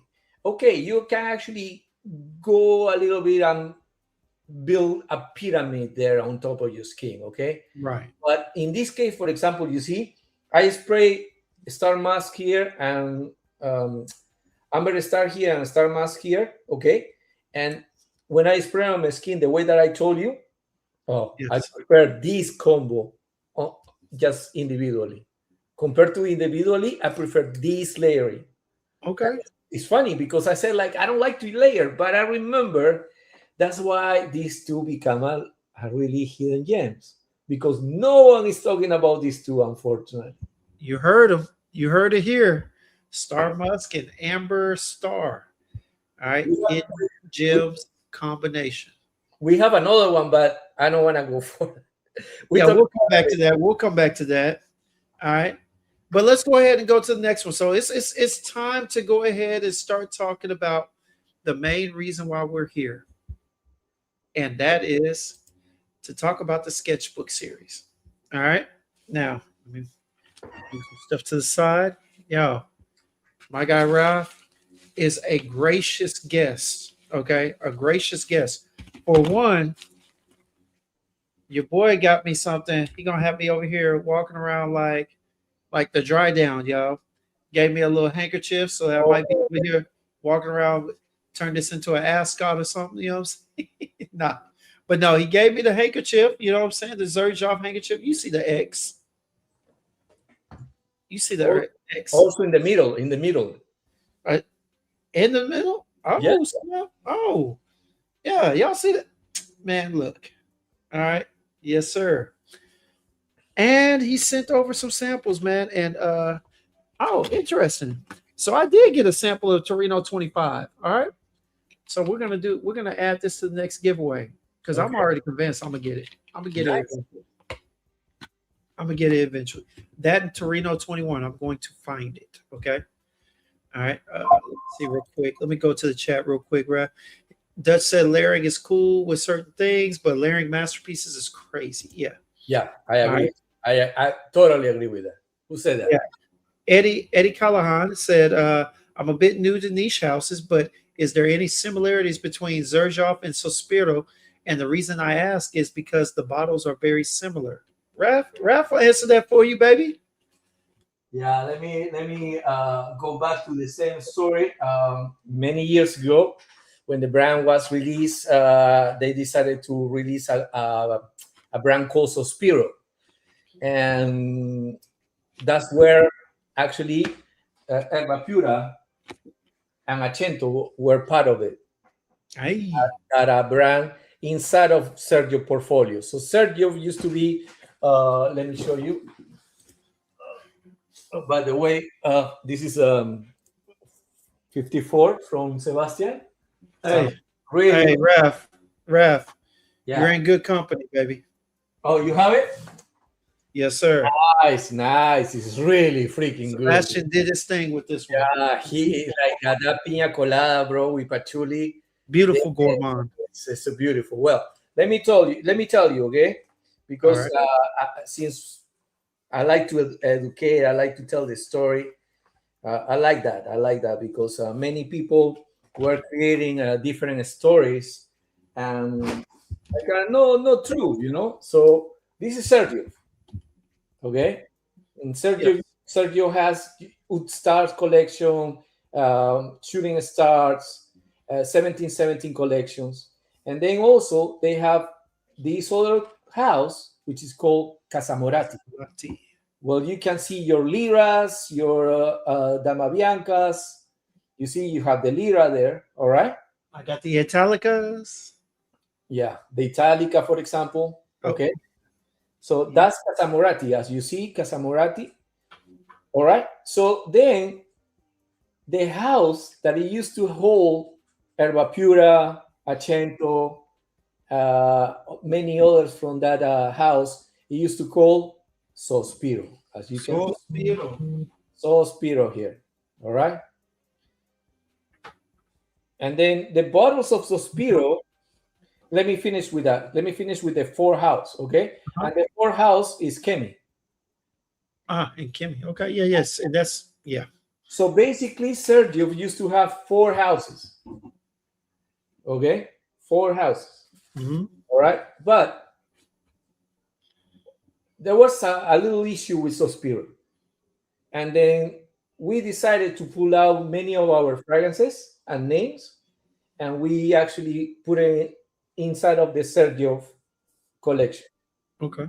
And we changed the bottles. So from this bottle of Sospiro, we changed it to the same shape of Sergio bottles. And back in the day, used to have this velvet as well as the Sospiro used to have. Okay? But it used to have a problem. It used to leak in this velvet fabric here. So, as well as in this one, at the Sergio bottles, it used to also have a leak, and it damaged the velvet. Right. So what happened when the brand decided to put it out, bring that collection inside of the Sergio collection? They stripped the velvet. Okay, and Sospiro went out of the Sergio group and created their own perfumes, and the most popular is Vibrato. We're still friends with them. He's a friend of us, but he created and he holds Sospiro on his own. So Sospiro is not part of Sergio group Anymore, right? Anymore. Okay. So there you go. There you go, Cordy. And a guy named Cordy. Shout out to him. Yes, Raph is a spokesperson for the House of Xerjoff. And let me go ahead and ask this, man. I'll go ahead before we get to the next, or before we get to the sketchbooks. All right.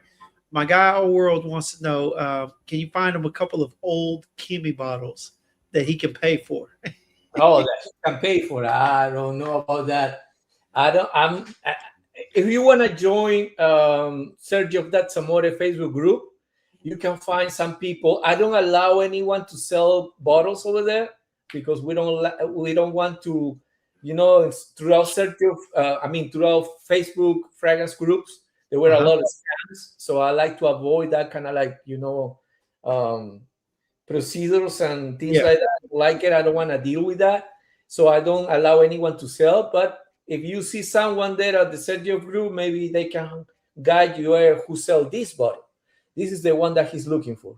Yeah, because that's one I want, but the one that's coming in is close to the one in your other hand.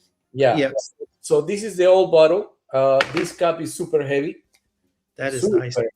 Super heavy. So it clicks perfectly. You can hold it perfectly. Everything is like stunning.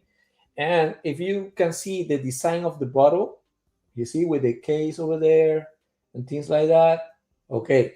Now, to make it uniform and to make it look like it belongs to Sergio, now it's in a Sergio shaped bottle.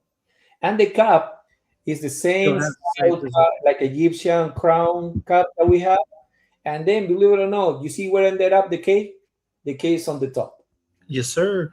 And that's a new bottle. So I don't know where you can find it delivered. I have all of them already. I want to hold this forever, I guess. I don't know what can happen, but yeah, I have the whole entire collection. We'll have to talk about that offline, but I got you. So y'all, now we're going to go ahead and get to the 3 sketchbook fragrances that recently were released. Real quick, Qwerty, don't think that I'm ignoring your chats, man. We appreciate the being active in here and everything. But yeah, man, the thing is, tonight we're just going to discuss the House of Xerjoff. We're not really talking about the dupes or the Clone Wars. We're not really focusing on that today.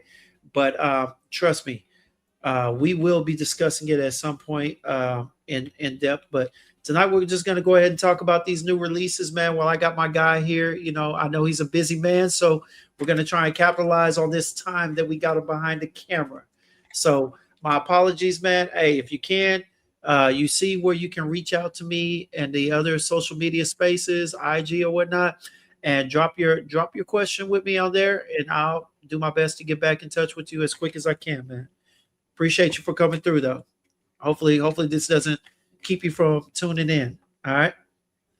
But yeah, Ralph. So those who can see, he just showed you the boxes. I'll show you mine as well. We got P70, P18, and P13. Okay. So, you know what I'm saying? With that being said, you know what?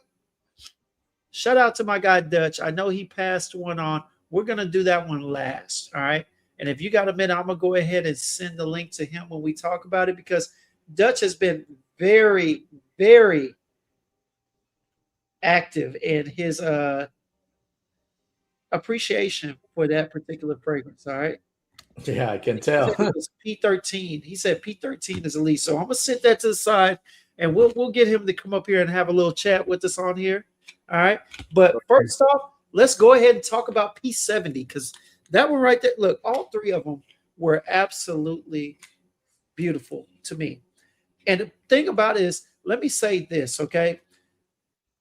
A lot of Xerjoffs have their own complications. They have their own dry downs and levels to their creation, right? But there are some that, even in the simplicity of the blend, even in the linear of the fragrance, the lineality of the fragrance, there's still so much beauty in here. And I don't think any other fragrance group out of the house shows that more than the Sketchbooks. Because although they do dissipate, for the most part, they are rather linear, but these are beautifully crafted. I mean, as I got them on skin, I could, if I didn't know any better, just being if I was just a noob, I would put this up there with anything, you know, for the quality of blend, how they put the notes together, all of that. But only because I'm so heavy in the house and everything, man, can I tell? But let's go ahead. I think I said. Wait. Can you give me 5 minutes? No, I mean, not 5 minutes. Take your time. Take your time. Take your time. Because yeah. No. I'm gonna spray it on, and I'm gonna keep them entertained. Go ahead and take a few minutes. All right. All right. But first up, we're gonna talk about P70, y'all. This is a beautiful fragrance. All right. All of them are, but this is one of the ones I really enjoyed. Okay. Let me get that on skin.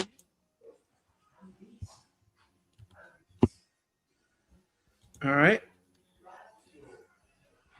And this is one of my favorites, mainly because the first thing that I pick up in here is the amber cord. All right. Anybody who knows anything knows that I am an amber lover.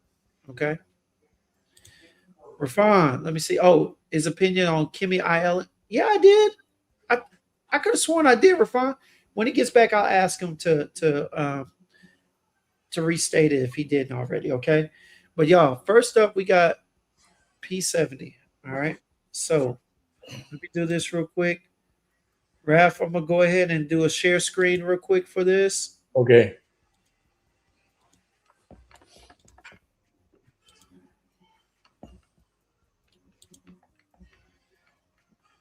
Let me go ahead and give us a better background so we're not out of work. And real quick, before we touch on, so Raph, can you give just a quick summary of your opinion on ILM or ILM?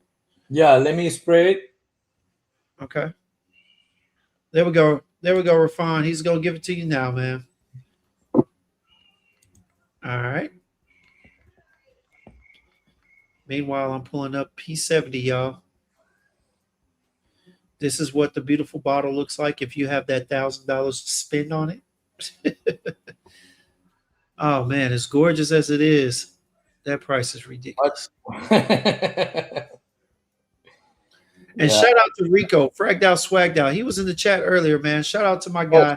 Here? Okay. Yeah, he was in the chat earlier, and he purchased. He didn't purchase this one, no, Rico purchased from the three, right? From the 3 sketchbooks, he purchased 2. Right, he purchased 18 and 13, right? 13, yes. Yeah. Okay. Yeah, I don't know anybody that's gotten 70 yet, but 70 is the one that I want. Okay, so Ilm, we talking about Ilm when we finish these 3? Yes. Go ahead and tell them. You spray P70, right? Yeah, I sprayed P70. Okay, so P70, you just show the box. This is P70. The story of the sketchbooks. Well, Sergio Momo, he's the designer Yandra. He went to London. He studied to become a designer. He worked in London. His colleague, when he used to work there in London, called him Sir, and his grandma used to call him Joff. So if you put the two words together, it's Sir Joff. Simple like that. Sir, like yes, sir. How are you, sir? Sir Joff. No Churchill, Xerjoff, nothing like that. Sir Joff. Just to give you a little, quick way that the proper way to talk about the name or mention the name. And the sketchbook is because Sergio likes to draw, and he was, drawing. Like you can see this picture. That's kind of like reminiscing of his sketchbook. You see, I don't know if you see the drawing there with the notes and how he creates that. Like that's those designs that were inside of his desk in the drawer of his desk, and then he put the notes. He start to figure it out, put the pieces together and ideas, and he just left it there. So like about in 2022, he decided, like, you know what, let's talk about this. Let me work it out on this. And then he pulled it out his sketchbook and has a lot of pages. So he started with one, which is P33. P, it means page. So in page 33, let's put it this way, like he went to the page 33, and then, okay, let me design this. And the first bottle was with a embroidered, this is the very first sketchbook. As you see, this is 24 karat gold embroidered in the layering of the bottle. And this bottle used to also be the 400 and something by 500. So that was in 2022. And then he decided, like, you know what, let's make it more affordable, because this bottle and this handmade bottle. Okay. So it's not that easy to make. So he decided to actually take it off the 24 karat gold and then create something more affordable, but preserve the same use inside of the bottle.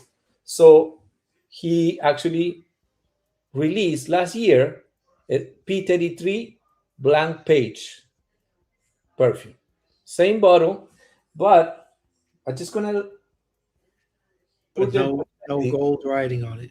No writing, okay? Yeah. All the gold there, but look at the use. It changed a little bit, you see? Because that's the beauty also on Xerjoff. Like certain perfumes, they change. The color changed by the time. So he decided actually in 2024 at the end, let's work it out in more pages of my sketchbook. And then he went to the page 70, page 18, and page 13. And he brought those ideas and put it together as like let's make a perfume of each page. But we're going to start with the design. And as you see, if you share the bottle, the picture of the bottle, page 70, it has very it's very, very peculiar. It has change all over and going around the bottle. And it's not like they're hanging there. They're attached inside of the glass, which makes it more appealing and more artistic. It's handmade.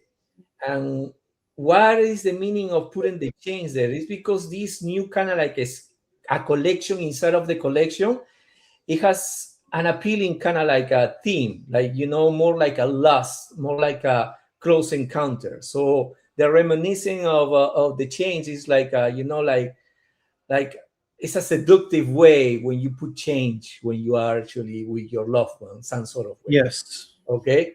And as you know, leather can become animalic, and certain notes like musk can become animalic. And for certain people, those kind of notes are attracting to certain other people. And leather is one of them. Leather is one of them. It's very attractive. It's very, it could become a little animalic. It could become a little rough. But for certain people, it's super attractive.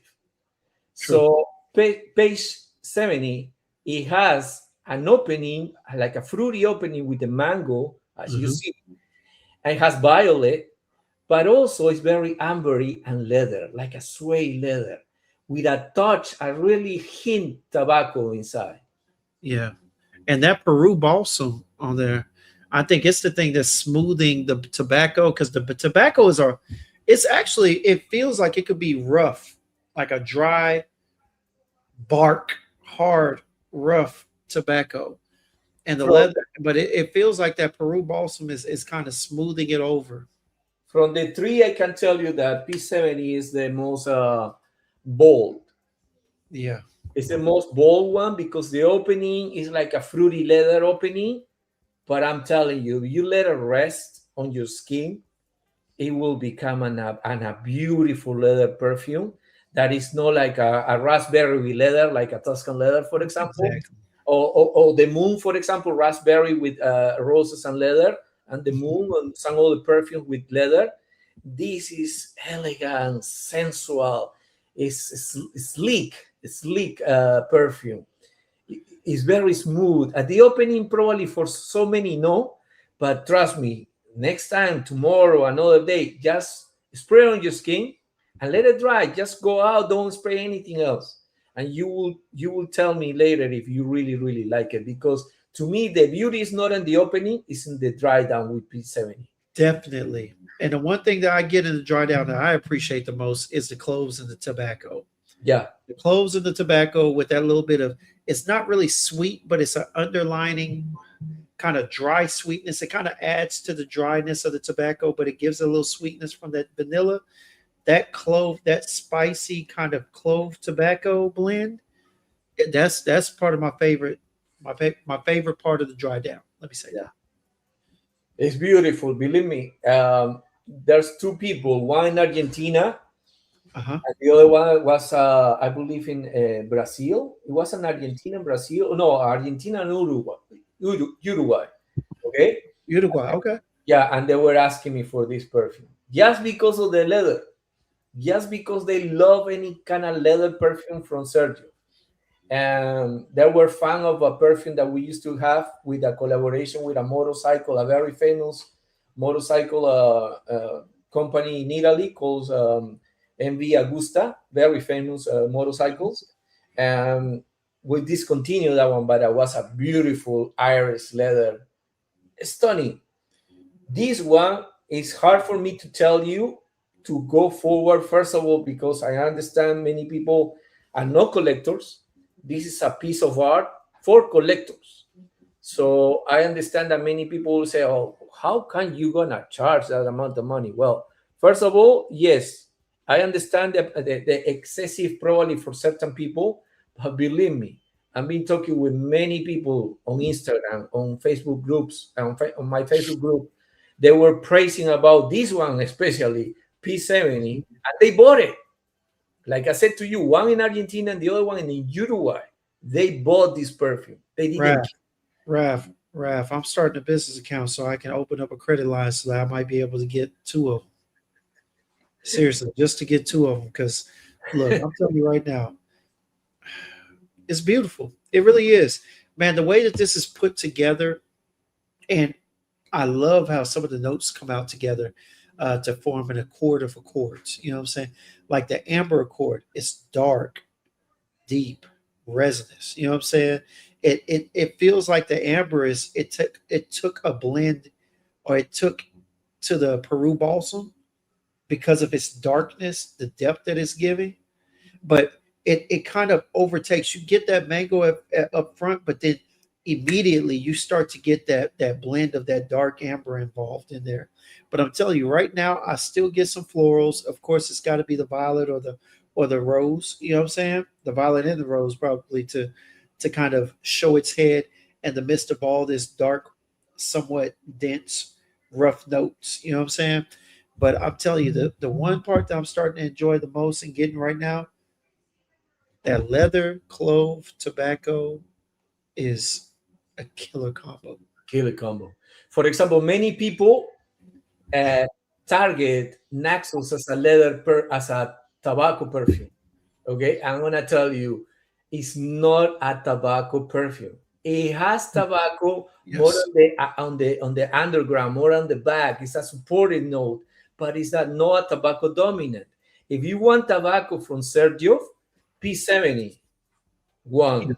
Luxor, another one. What else has tobacco? Well, the other piece also has tobacco. For So sure. Yeah. Naxos doesn't have that tobacco that many people are saying, oh, it's like a pipe tobacco, like a ashy tobacco. It's not. It's a lot of honey with a lot of lavender, and it has amber also, believe it or not. It has amber, it has cinnamon, it has honey, a lot of honey. But that's Naxos, which is a gourmand. It's a gourmand with fougere notes. If you want tobacco from Sergio, I would recommend you any of the Sketchbook Sketchbook P70, P18, or P13, or Luxor. If you want a tobacco, another tobacco that you would like is a Sixth Floor, which is exclusive to Harrods, and also over there's let me bring this one, which is beautiful. It's a Casa Morati called Quattro Pizzi. It has tobacco as well. Oh, really? Is that an aromatic one? Because I saw a lot of the ladies on Instagram rocking that when it came out. Oh, no. This Is that not the one?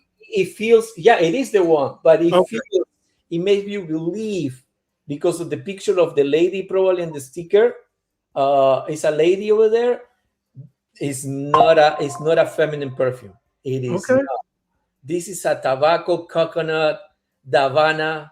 It's delicious. It's delicious and it's perfect for even winter. I will say that even winter because it has a brighter and a darker note at the same time. I just say Davana, tobacco. So tuberose.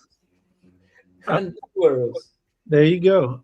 Yeah. But yeah, a lot of the ladies on IG were raving about it when it came out. No, you need to try that one. You need to try that one. Put it on the list. All right, Quattro Prizzi. Okay. At least it's gonna it's growing. Quattro Pizzi, like Quattro Pizzi. I'm telling you, like like people who loves tobacco, Havana, coconut, that kind of tropical vibe with darker notes. Like people will say, "Oh, it sounds like a summer perfume." This is the Does the Davana give it a green spin? It give you a little green spin, but also a little boozy spin. So it's like a little boozy, a little greens aspect. It depends how you actually gonna work it out. That's why like I talked about it earlier. What you don't like to, so we can talk about the next one, which is which P you would like to talk about it. Which sketchbook? Okay. And so I guess for the next one, we just talked about 70, right?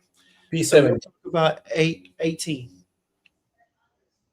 Because we'll get Dutch up here on the we'll get Dutch up here on the 13, all right? Okay. Dutch is gonna talk on the 13. Okay, let's talk about the P18. All right. Give me 2 minutes and then I'll come back. Okay. Okay. Let's talk about the P18. Tell us about it. What's the story behind it? Well, the same story. It's like from the same sketchbook that Sergio has in his desk. He pulled out the P18 and then he started designing the bottle first. He already has the notes in his mind. Why? Because when we finish talking about the last one, I will tell you exactly how the story of the creation of the perfume was. Okay, but basically P18 is the page 18 of his sketchbook, and then he started drawing something with I don't know if you can pull the picture of that, and also show the color of the use, which is like the color. You gotta be careful. For example, with a white shirt that I'm wearing right now, is dangerous. You shouldn't do that. Yeah. You will see if you spray it on. If you have a tester strip, where is my pen? Forgot my pen. I can't believe it. Let me see here.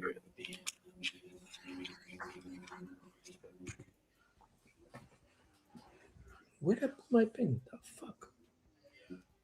Anyways, well, I know about it. I lost my pen. You got it? I got it. So Okay. P18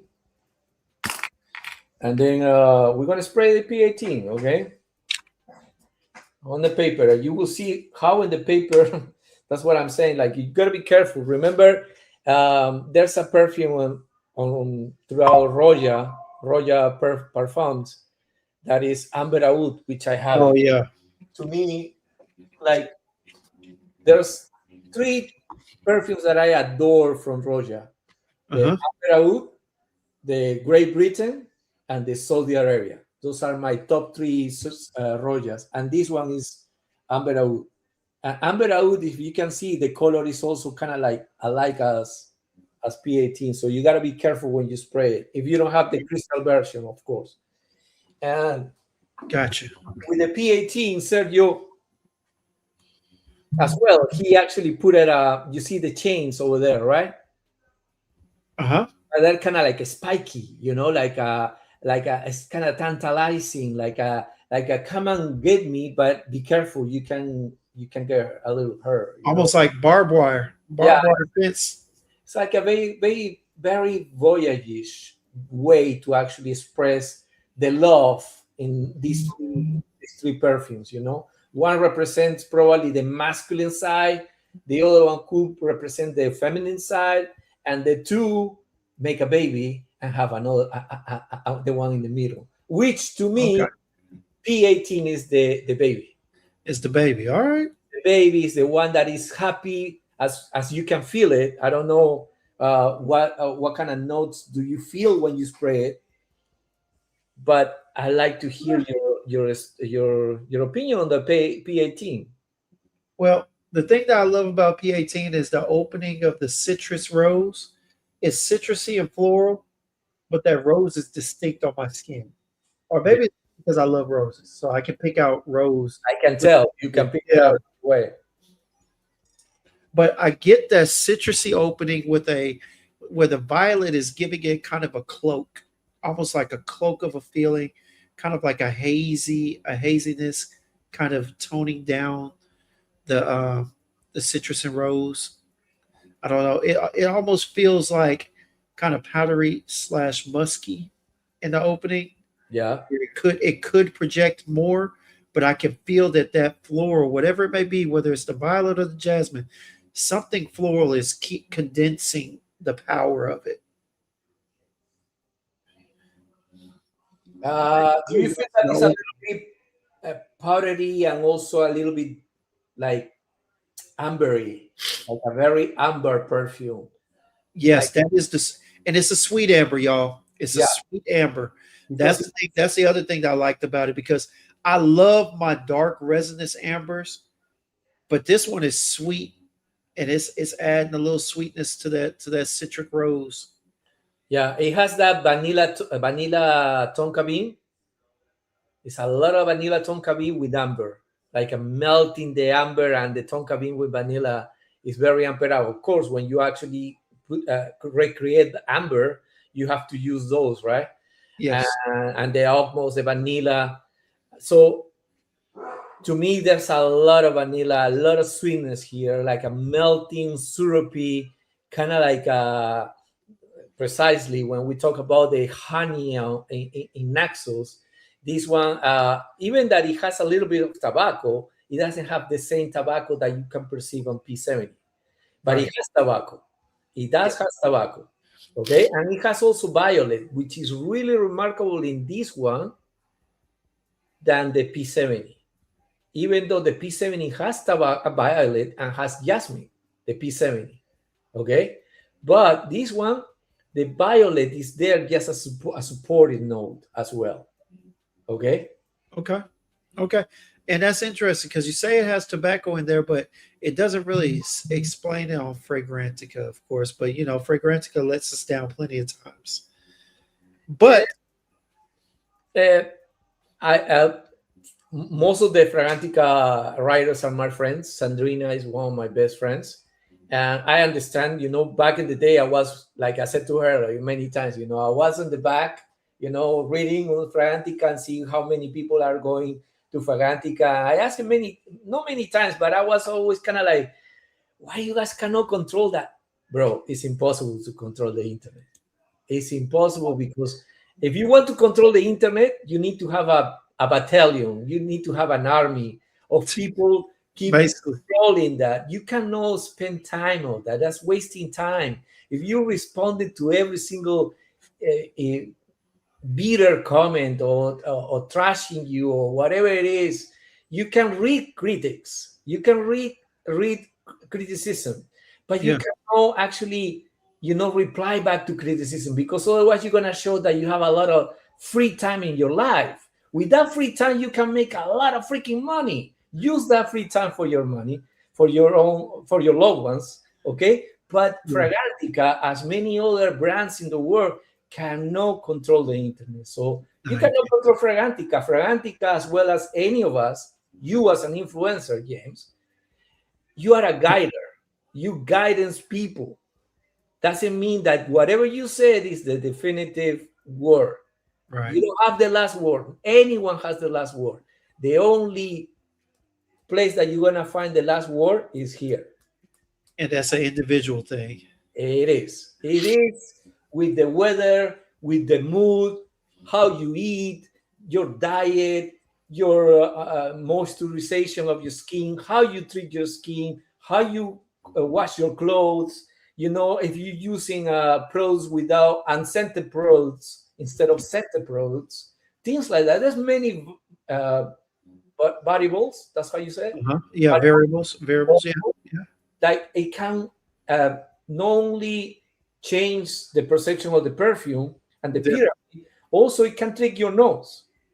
So the best way is your skin, but use anyone, any influencer, any because there's influencers, and they're like fragrance reviewers, and they're fragrance enthusiasts, and Yeah.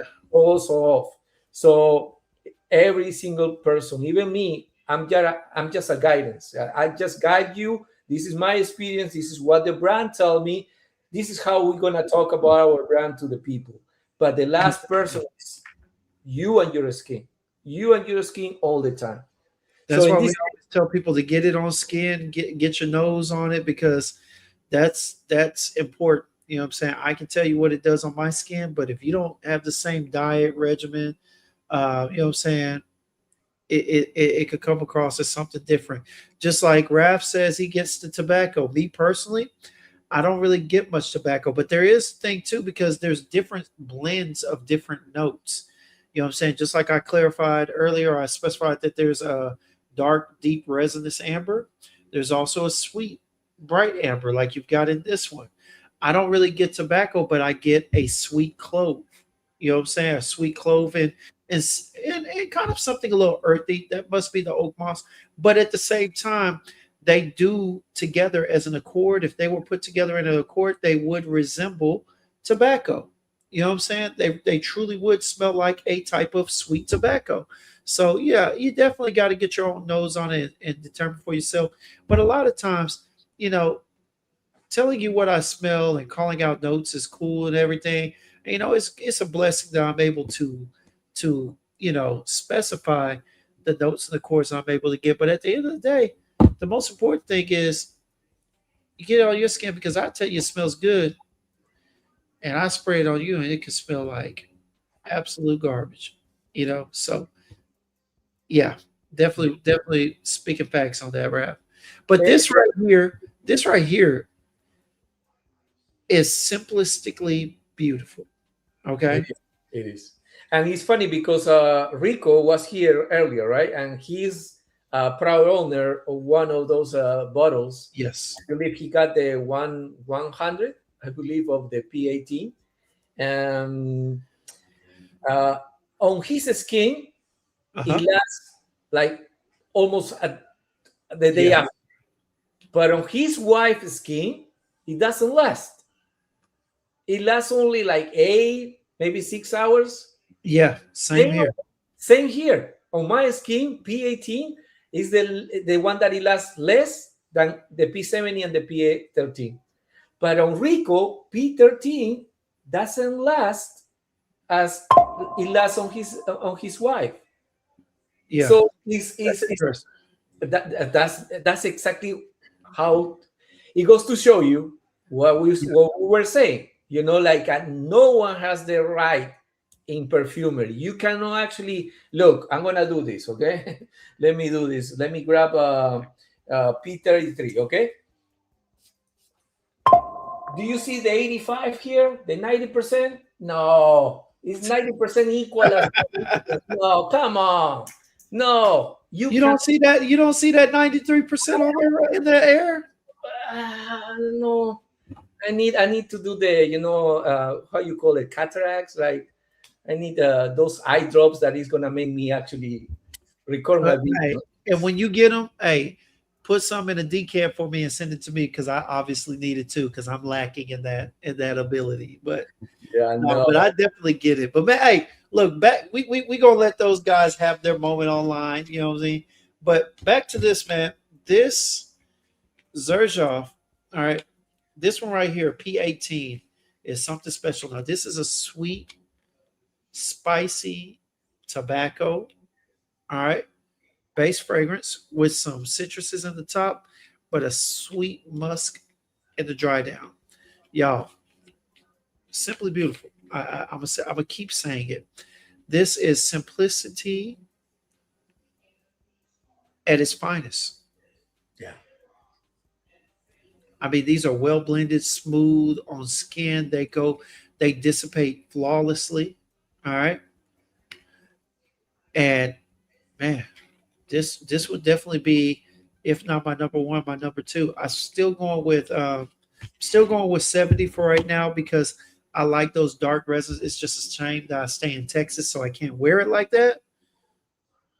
Wear it. I can't wear it like I want to, Oh, okay, like you want to. Oh, like I that's want to. that's different. That's different. Yes, because I want to spray about 7 or 8, but this heat down here right now is 72, 73 degrees, and this it during the day it was like in the 80s. I can't. Like Yeah. I know I can't. That'll do something with my skin and the acidic nature that I have, and everything would just go wrong at some point in the day. Same here, 80 degrees here. Yeah, it just wouldn't work out well for me, right? But I got Dutch in the back. Okay, so let me give me Go ahead. like 5 minutes, and I'll be right back, and I can stay a little longer. Okay, no problem, no problem. I'm gonna bring Dutch up. Can you put me in the backstage Sure, I got you. I'll be I back got in you. 5 minutes. We're gonna go ahead and give them a minute. Hey, shout out to everybody who's in here, man. What up, Truth? What's going on, Fragrance Decamp Boutique? How you doing? My guy SB, what's going on? And man, hey, this gentleman right here, y'all, True Fit Fragrance. Stay tuned. He's gonna be on the show with us next week on Thursday for my new upcoming, I guess it would be a pilot, but at the same time series I'm trying to do on Thursday nights. It's gonna be TikTok Talk with an L, Dave, not a W. But shout out to my guy Truth. All right, we're gonna be chopping it up with him, seeing what's going on over there in the mean streets of TikTok, and get his taste for fragrances. See what's on his radar. What is he talking about? Because I mean, the fragrance community is bigger than YouTube. It's bigger than IG. And hey, you know what? We blended. You know what I'm saying? This is about to be a blended family. I know y'all have seen that movie with Adam Sandler, Terry Crew, and them. Hey, we blended. You know what I'm saying? But let me go ahead and bring my guy Dutch up. What's going on, Dutch? Yo, What up, man? Oh, don't sound like that. Don't what's get poppin'? sound like I just woke you up.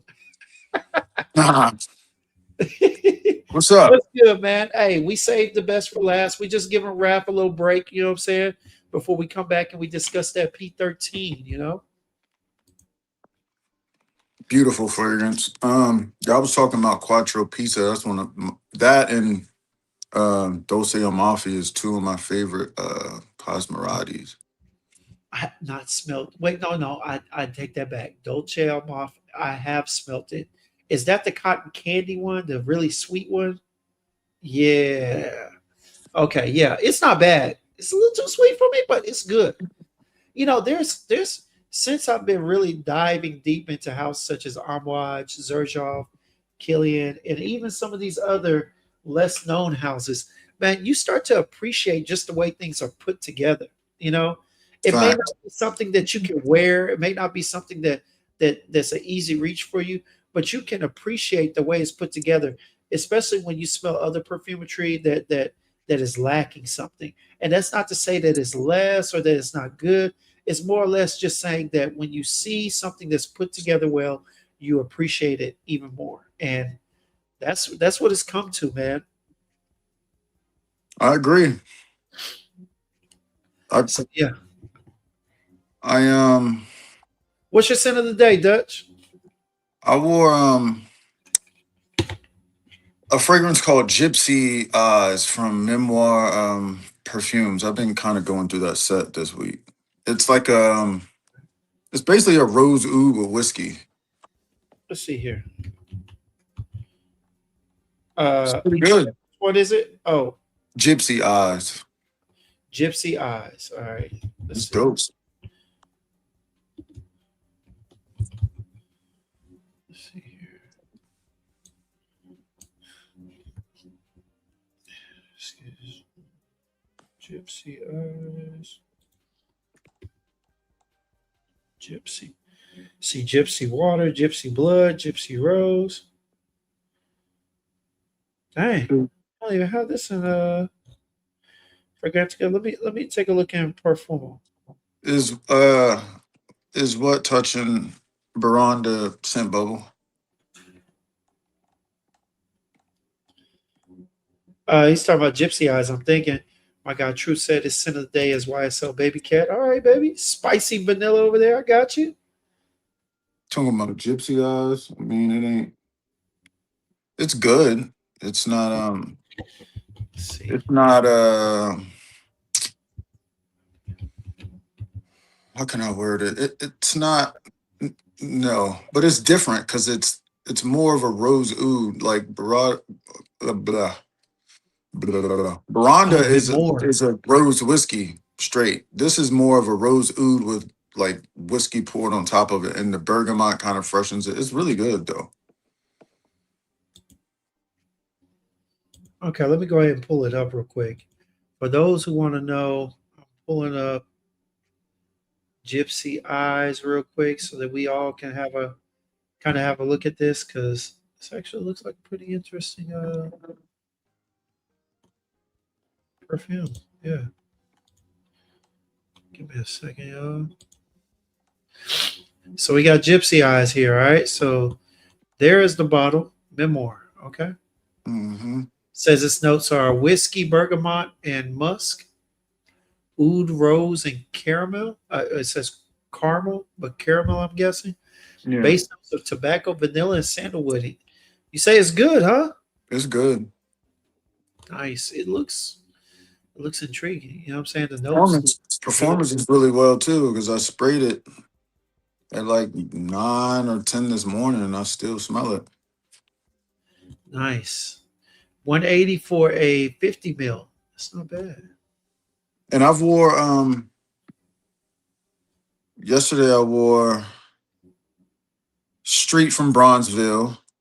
And the Okay. day before, I wore Time Traveler. Street from Bronzeville was pretty good too. All three of them pretty good. Time Traveler is kind of like Angel Share with a lot more cinnamon in it. Mm.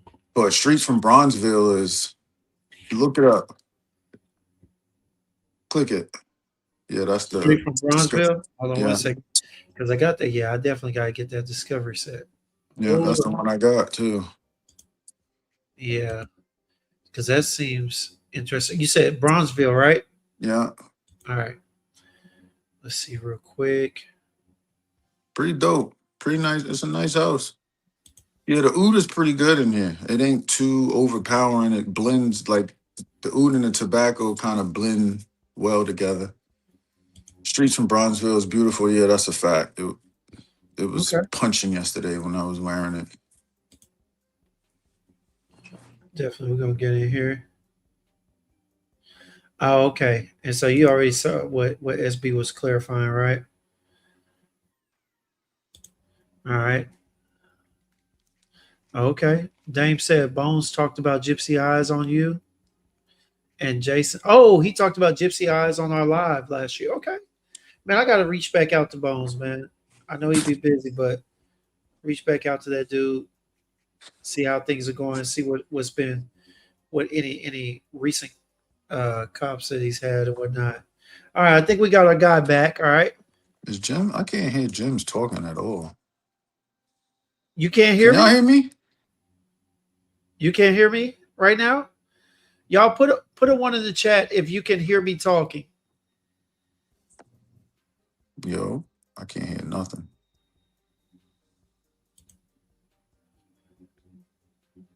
Everybody put a one in the chat if you can Y'all hear can me hear me? talking. Raph.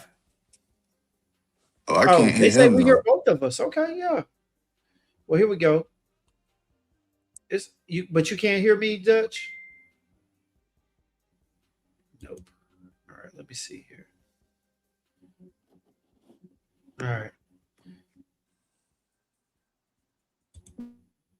No.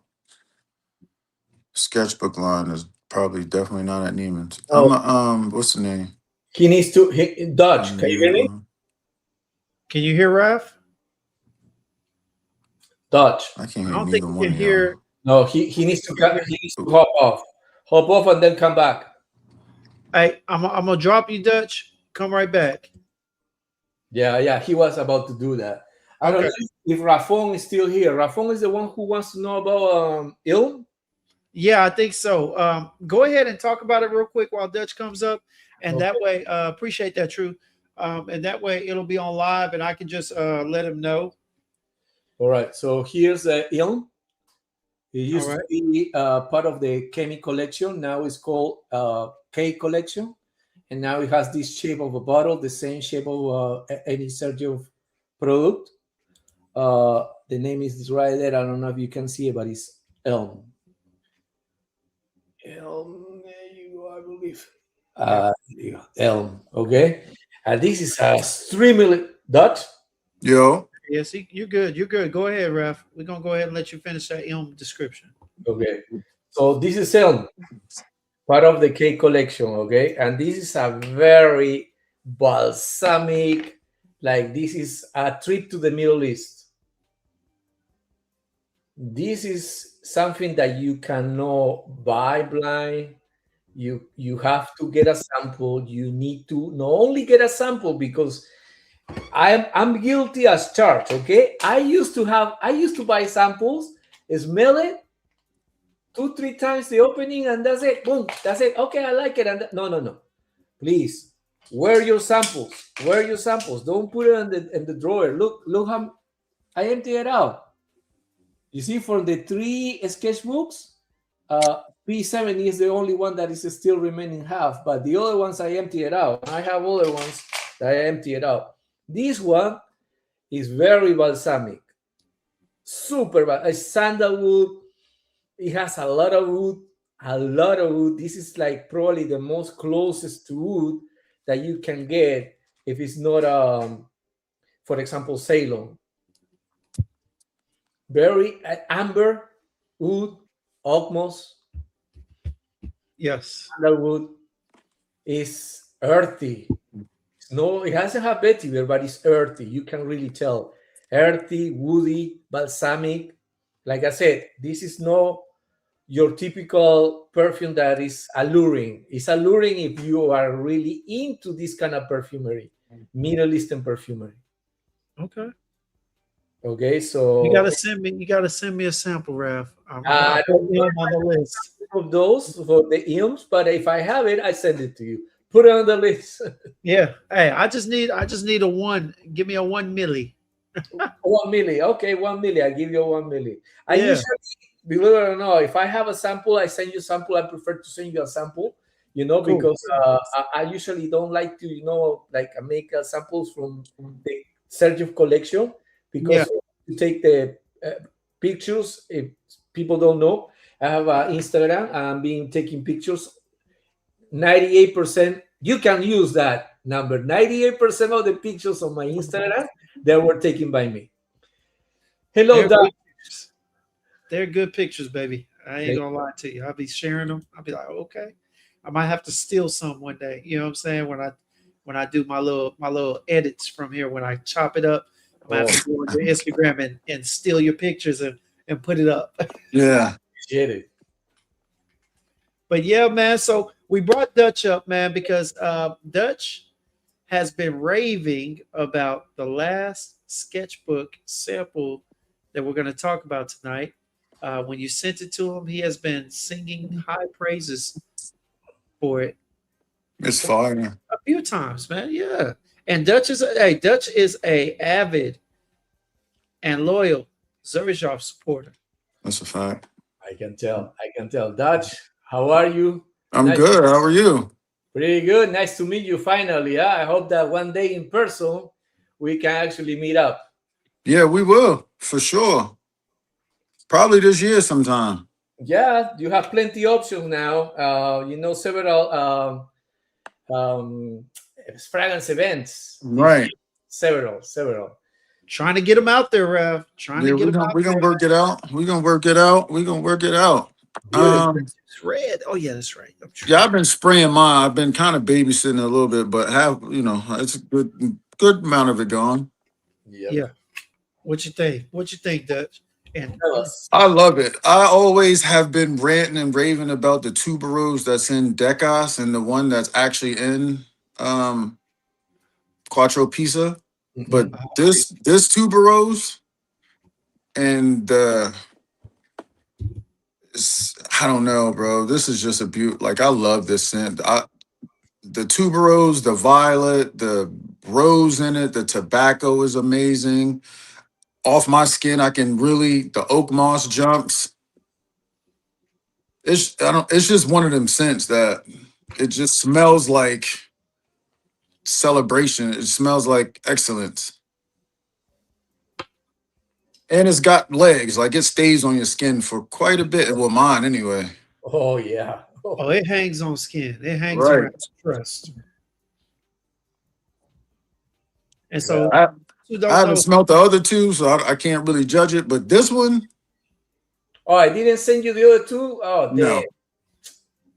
Well, I need to. This one is phenomenal. I don't. oh no, we need to fix that. We need to fix that. Yeah, B13. Believe it or not, for me, that's exactly what I was telling you, James, like an hour ago, I believe. Mhm. Oh, you don't like tuberose? Tell me why. Remember what the answer that you gave me? Man, look, tuberose when blended certain types of way. Poorly, you can say it. Yeah. If it's blended poorly, and sometimes tuberose is a note that I typically prefer for someone to blend and it play in the background or a supplemental role Right. as opposed to being the star, because I usually don't like its attributes and fragrances like powdery. I don't like that form of floral feel. You know what I'm saying? Mhm. It's a little confusing to me because sometimes tuberose comes across as like a powdery, as like a overly like a tart powdery rose, and it kind of leaves me kind of confused when I smell it. Or That's like the a, best like way a I can explain it, man. like a garden, like a grandma. Something Yeah, you refer- that is that grandma. It provides that grandma feel for real. yeah. It can for sure. Yeah, sure, for sure. Like even like some people, well, to me, believe it or not, tuberose remind me of a cemetery. Believe it or Yes. not. But Okay. tuberose has sensual and calming effects.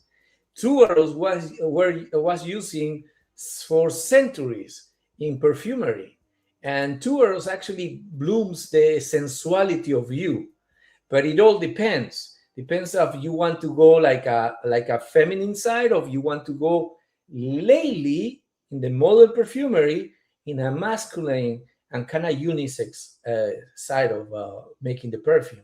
So tuberose, when it's utilized with tobacco, tobacco gives a little, like a depth, and it's kind of like taking away or covers that part of like a grandma or garden side, if you want to call it that way. Okay, so the tuberose is not as many other people believe, and also has a perception of tuberose, with the tobacco and also the violet in here, it makes it Yes. so tantalizing. Like, for example, you like to do these, James. You like to how you call that series that you do with music when you work Scents and sounds, baby. Yeah. and sound. Okay, that's exactly what. As soon as I test this perfume P13 back in 2024 in Cannes, Mhm. the very first song that it clinked into my mind was um, Wicked Games. By the weekend. The Oh, okay. Weeknd. You No, just no, no, you no. just you Oh just got. Lord. Oh, that's not it. No, yeah, I It was is. about to say Dame about to say Oh, it something in the is. I was chat. about, yeah, that's what I was gonna say too. I was gonna say you just got yourself a friend, Raph, because Mhm. Dame is a weekend lover. Yeah, Mhm. but the thing is, like, at the weekend, okay, this is the beautiful part, which I love it. The weekend start getting a lot of like Dua Lipa. They're actually getting their inspiration by the best decade in music history, in my Mm, opinion. The same okay. decade that I grew up, the 80s. So Chris Isaac was the very first person, the very first singer who sang that song. He Mm, wrote that song and he sang that song. And in the way that he sang that song, that's the best tantalizing, the best sensual. Is beautiful, that song. So Wicked Games, if you actually play by Chris Isaac, you will see Mhm. why the Weekend appreciate many great songwriters back in the 70s and the 80s. So that's hold what I on, Raph. because he Wicked truly game. homage those artists that they were so talented that they're getting forgotten now. Like, many people don't care about it. But lately, I've been seeing, like, for example, another singer is Dua Lipa, that she goes to these people. Right. Hold on one second. You know what? Hey, why not? We're gonna go ahead and Okay? uh, yeah, we're gonna go ahead and play it real quick. We on the side. Here we go. All right. And the video is like, All right, I wicked gotta game. stop it right there. Look, until I heard the chorus, I did not know what song this was. For This has real? been I didn't. I it's been so long since I've heard it. It's been a long time since I've heard it. Seriously. Yeah, But that's a when the classic. moment he said, but I said, oh, I already remember. This used to be on this channel called KVIL Soft Rock. Man, yeah. But that's what's That's a up, hard rap. one. That's nice. That's actually a fire comparison, man. If you ever walked in any Abercrombie and Fitch store in the 90s, that song was on Yeah, complete yeah, rotation. yeah, Yeah. that's another one. Yeah, for sure. So, like, I'm working for the brand, but in this case, I cannot acquire the bottle. I have to buy the bottle because it's a Yeah. unique, and it's only 150 bottles made Yeah. each sketchbook, and I have to buy it, and I bought it. I know it's expensive, but I have to have it because I dedicate my time, and I promoting the brand worldwide, not only online, not only in America. My bottle is the 107, as you see here. I don't know if you can see it, but somewhere like that. Anyways, there you go. That's a 107 dope from box. It is a the nice box. box. That The box is box. nice. If you can see the box, it's kind of like the same material as the sketchbook cover. If Right. you get a sketchbook, it has the same material, which is another attention to details. You open the bottle, the same box as any other Sergio the same cofret, right? Any Yeah. other Sergio It's nice. perfume. You open it, that when it becomes the difference. So first of all, we actually put this, which is a foam. This little foam is to protect the box to get, the bottle and the Right. design of the bottle to get damaged. Then you open it, and there you go. You have your P13 here. Yeah, I'm trying to scrap some cash together. Hey, if anybody wants to donate, to the sketchbook fund on here, all right, please feel free to go ahead and yeah, feel That free to bottle go is ahead phenomenal. and leave a cash app or something. I don't know, but Bottle is phenomenal, bro.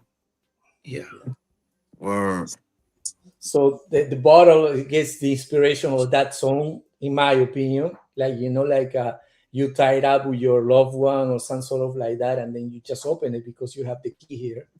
And look at this, in this little thing, you will see the actually the number of the bottle, Mm. 107. There you go. nice, nice. I definitely gotta give me a bottle of one of these. I can only afford, like mentally afford one of these. 'Cause I if I understand. I understand the hefty price. I totally understand. It's like, even like, I told you, are you sure you wanna, like, talk about this collection, because this is for collectors. This is something that is extremely expensive. Many people will actually, how in the world you want to spend more than $300 or $400 for a perfume? It's insane. But I'm telling you, like, many, like from 150, very few pieces less, very few. Like one of them, they're gonna run out pretty soon.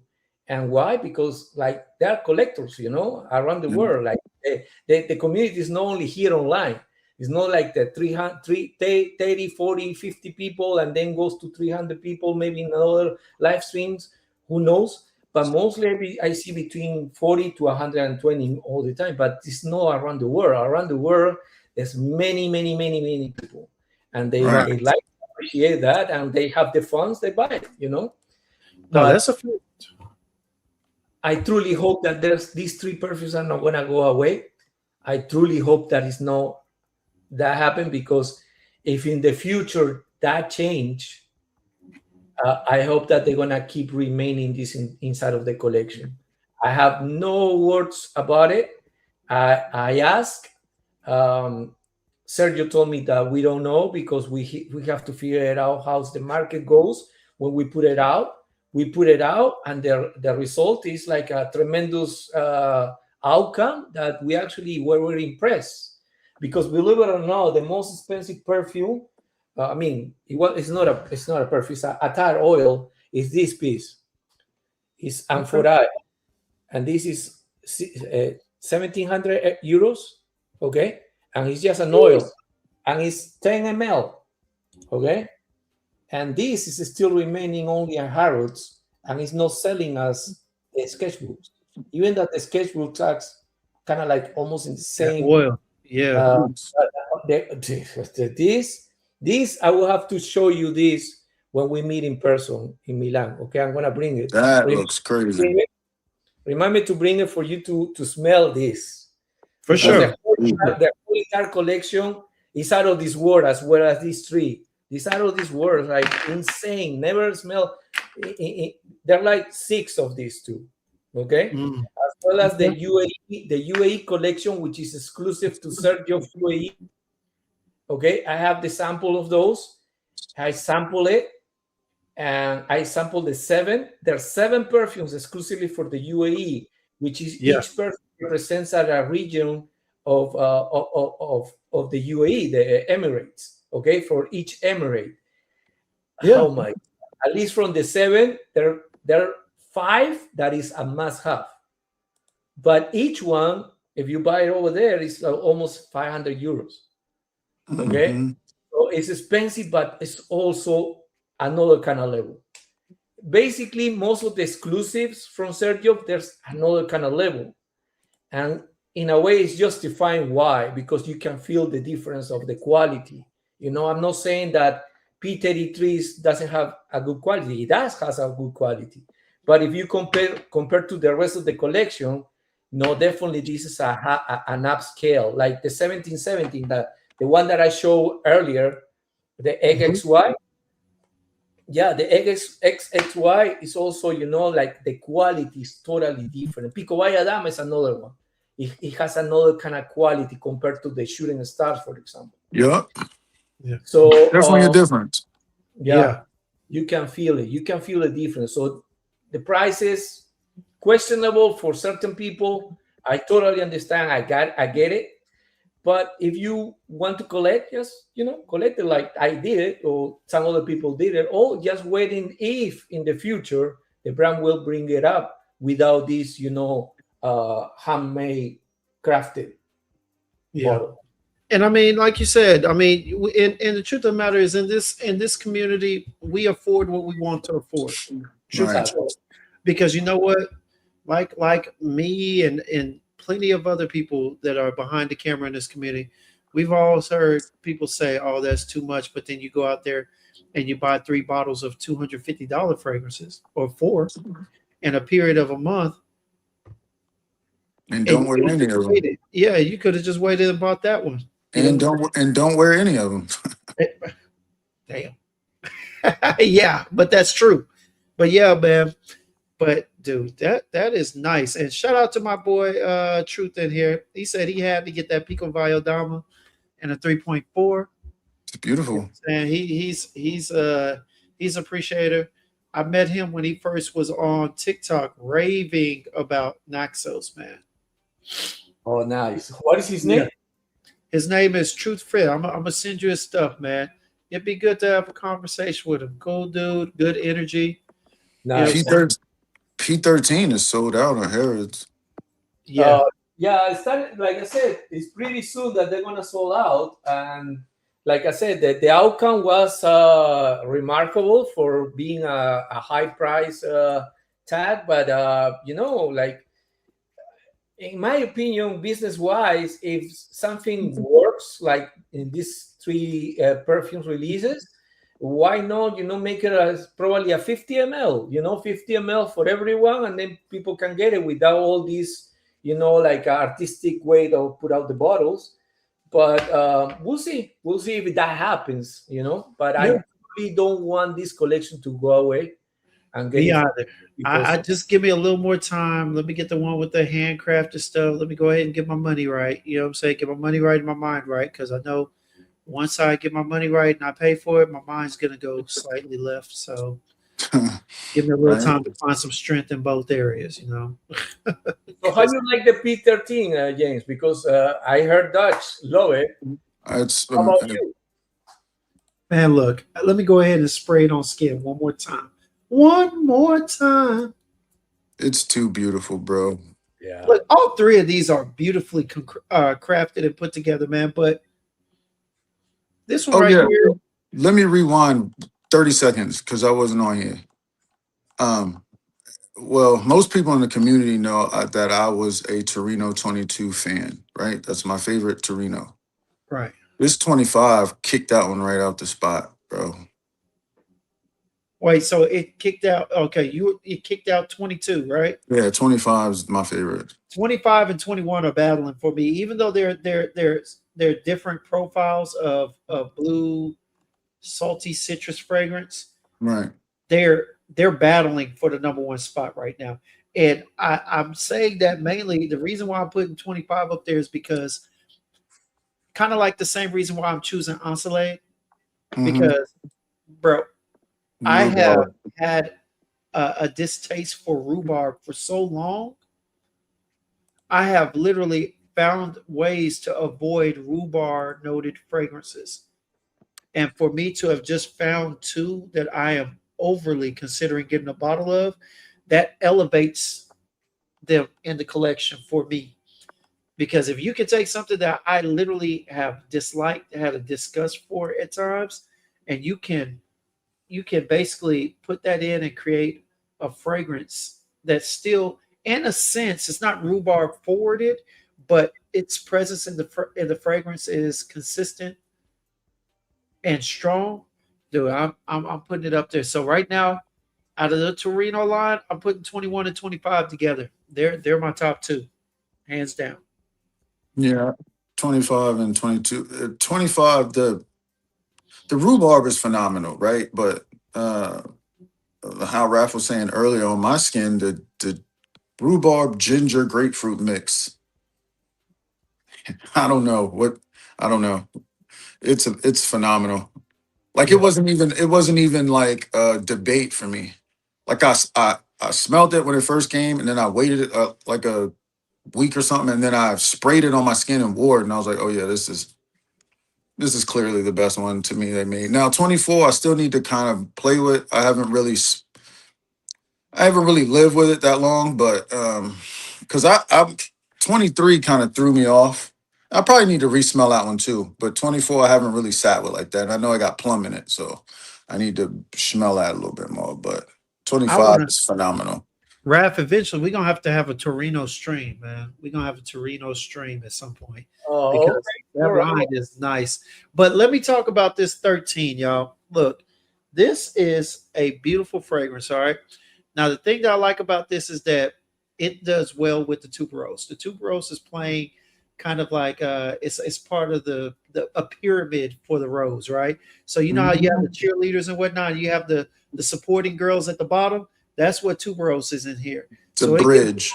Exactly, and it supports that rose and the florals connection. But the thing that I like most about the tuberose is that it actually was blended. The way it is playing along on my skin with the clove is what I really like. That clove and the tuberose are the bridge between the dry down, all right, and the opening. They're literally putting everything else together for me smoothly. Let me say that, smoothly. They're the connection points. But I never thought I would really appreciate tuberose in any fragrance. That's a fact. I never thought I would. This is probably, if not the second, definitely the first. I've literally gone on record. You can go back to my lives with Jace. I've hated tuberose for how it was perfumed in certain fragrances. But you like Decas? It's got tuberose in it. Exactly. Yeah, but that tuberose was candy. It was covered by that candied sweetness. So the tuberose was under it all. With that candy sweetness and everything, it played in the background on my skin. So I didn't really have to get a heavy dose of it like I did in other perfumes. I like that description. I love it because it is true. It is true what Dutch said. A tuberose is present also at Decas. Many people don't even think about it that Decas has tuberose, but it's a supported note. Yeah. Okay, but it has a lot of iris, which is the new element throughout that collection, because that Decas supposed to homage the whole entire decade of the whole collection. The collection was made in 2011, and then in 2015, the first one was Renaissance, homage to Italy.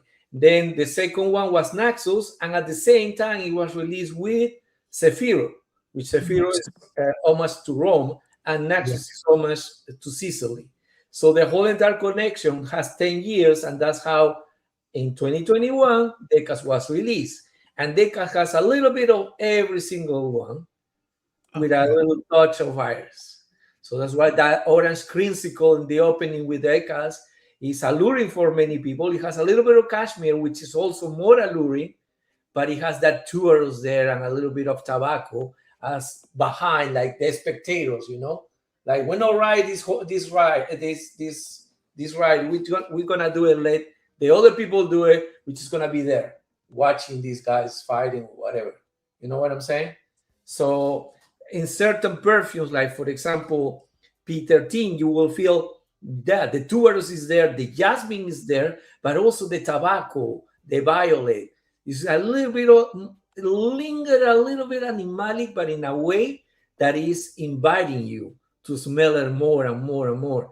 Unless that you have someone who doesn't like this kind of perfume, and they're not going to appreciate it as, for example, P18, which is more vanilla forward, tonka bean, with a little bit of tobacco, no tuberose. Yeah. Okay. And in P70, you have the leather, the fruitiness with mango, and a little bit of tobacco as well as violet. So basically, to finish it up the story, believe it or not, these three perfumes are the same. And people don't know. Why? Because you will say, I can see your face, James. You better believe it. I'm like, excuse me? Okay, so yeah.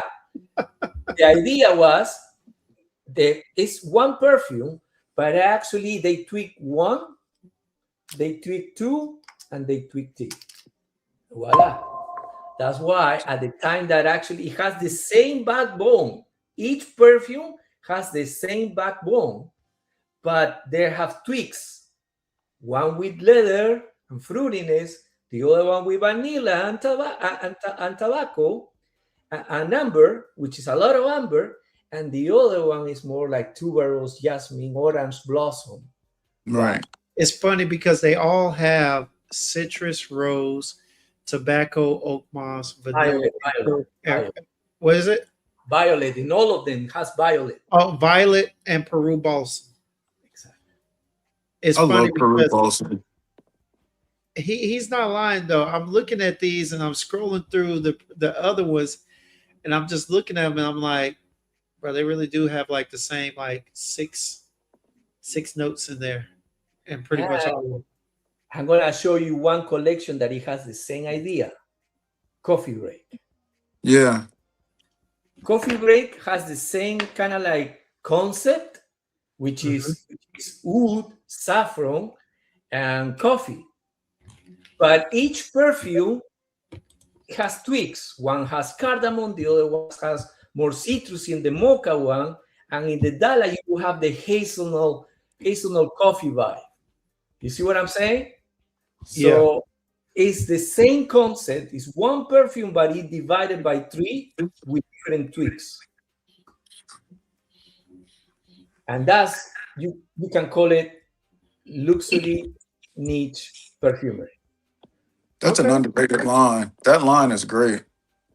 It really is. I got golden mocha, and you sent me golden green, but I need to smell the golden dollar. But golden green, boy, that's mean green, boy. I tell you what, Dollar's the one that a lot of people like. Yeah, but they don't appreciate it. For example, golden mocha, if you wear it in spring, summer, because of the citrusy on top, it's very refreshing with a little bit of coffee. Okay, and the Dala is more like a fall and winter because it has hazelnut and it has a kind of like a little bit chocolate coffee vibe in a way, woodiness and spiciness because it has saffron as well. But on the golden green, the cardamom is the key, and it's a green cardamom that is blooming from on top of them. Yeah, a lot of people love golden Dala. A lot of people. I need to get my nose on. I like mocha the most. Believe it or not, I have not smelled. That's what I was telling you, Raf. I have not smelled golden dollar, but golden green was definitely interesting. A little too earthy, a little too green for me, with the dried coffee beans, a little leather in there. It was artistically interesting, but yeah, definitely wasn't something I could wear. I even put it on a friend's skin, and like 15 minutes later, he walked back over. He's like, "Don't spray that on me ever again." I was like, "Okay," but he was just like, "No, golden green is not it." But golden mocha, I got that for what was that? My birthday, around my birthday time, mid-October, and yeah, it's beautiful. Shout out to my guy T Rizzy, Terrence O'Neill, all right, who put me on, who told me I should have been got it. He wasn't wrong. I love the blood orange and mocha. The mocha, yeah. Yes. Oh man, the citrusy part is like a very tempting, and it makes you go back, and it's like, damn, this has coffee. Yeah, it has coffee, but it's not right in front of you. Like it's not golden Dala, because people will say, "Oh, give me the mocha," because Dala is very heavy coffee, hazelnut, saffron there, but anyone, when they talk about Dala or mocha or even golden green, talk about that it has oud, and each one has oud, but it's not your animalic, crunchy. Exactly. No, it's just a oud that is kind of like, for example, if you have a smell, I don't know if you ever smell farts from the oud star. I was just talking. Me and Jim was on the phone the other night, and I was talking about farts. Yeah, it was. Yeah, so farce is like your entry level oud. Like if you like oud wood, I don't consider oud wood so woody, but if you want some sort of like your entry level oud, I would recommend you to try Fars. Fars, I can even say Fars is a safe blind buy. You can easily, because you're gonna love Fars. It's not offensive.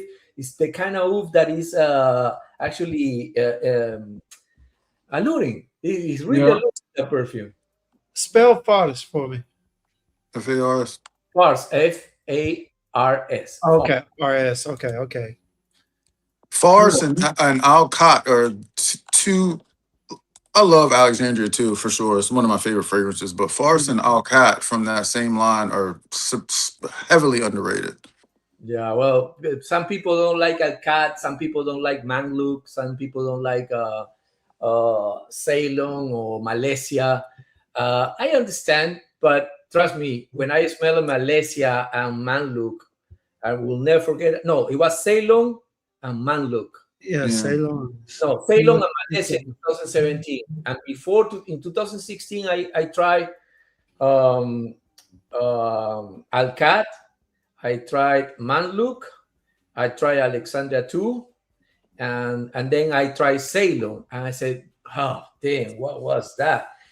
Brother, in 2018, 19, I fell in love with those perfumes. Why? Because my nose started getting like completely adapted to new molecules, notes that I never ever put a test on my skin or even on my nose on it. Right. So it's a matter of you will grow your knowledge in perfumery, because you're gonna start smelling more, you're gonna sample more, you're gonna adapt your noses to a point that, oh my God, what is this now? I always hate it. I saw many people since 2015 saying that they hate it, and the word use the word hate to a perfume, to a water, a smelly water. It's kind of like exaggeration, right? But like, okay, you dislike the perfume, but if you go back after smelling several other perfumes on the market, go back and you will say, "Damn, I was kind of wrong." No, you mature. Like everybody evolved. You just evolve. It's an evolution of your journey. Every single one that I saw from the 2015 until recently, I witnessed some people change their minds. Let me say this. I know Cal was talking about Mamaluk or Mamaluk, whatever. I think you would like that. It got the caramel and the honey in it with the oud. Well, we were I think it's got jasmine. Yeah. Well, we were talking about this earlier, Dutch. You know, the truth is that a lot of people look, a lot of people come in here and they want to smell good, and there's absolutely nothing wrong with that, right? Want to smell good? That's what we're here for. We're here to help and everything else, right? But I will say this. There's quite a few people that understand that this is artistry that you can wear. No different from fashion and clothes of such, you know.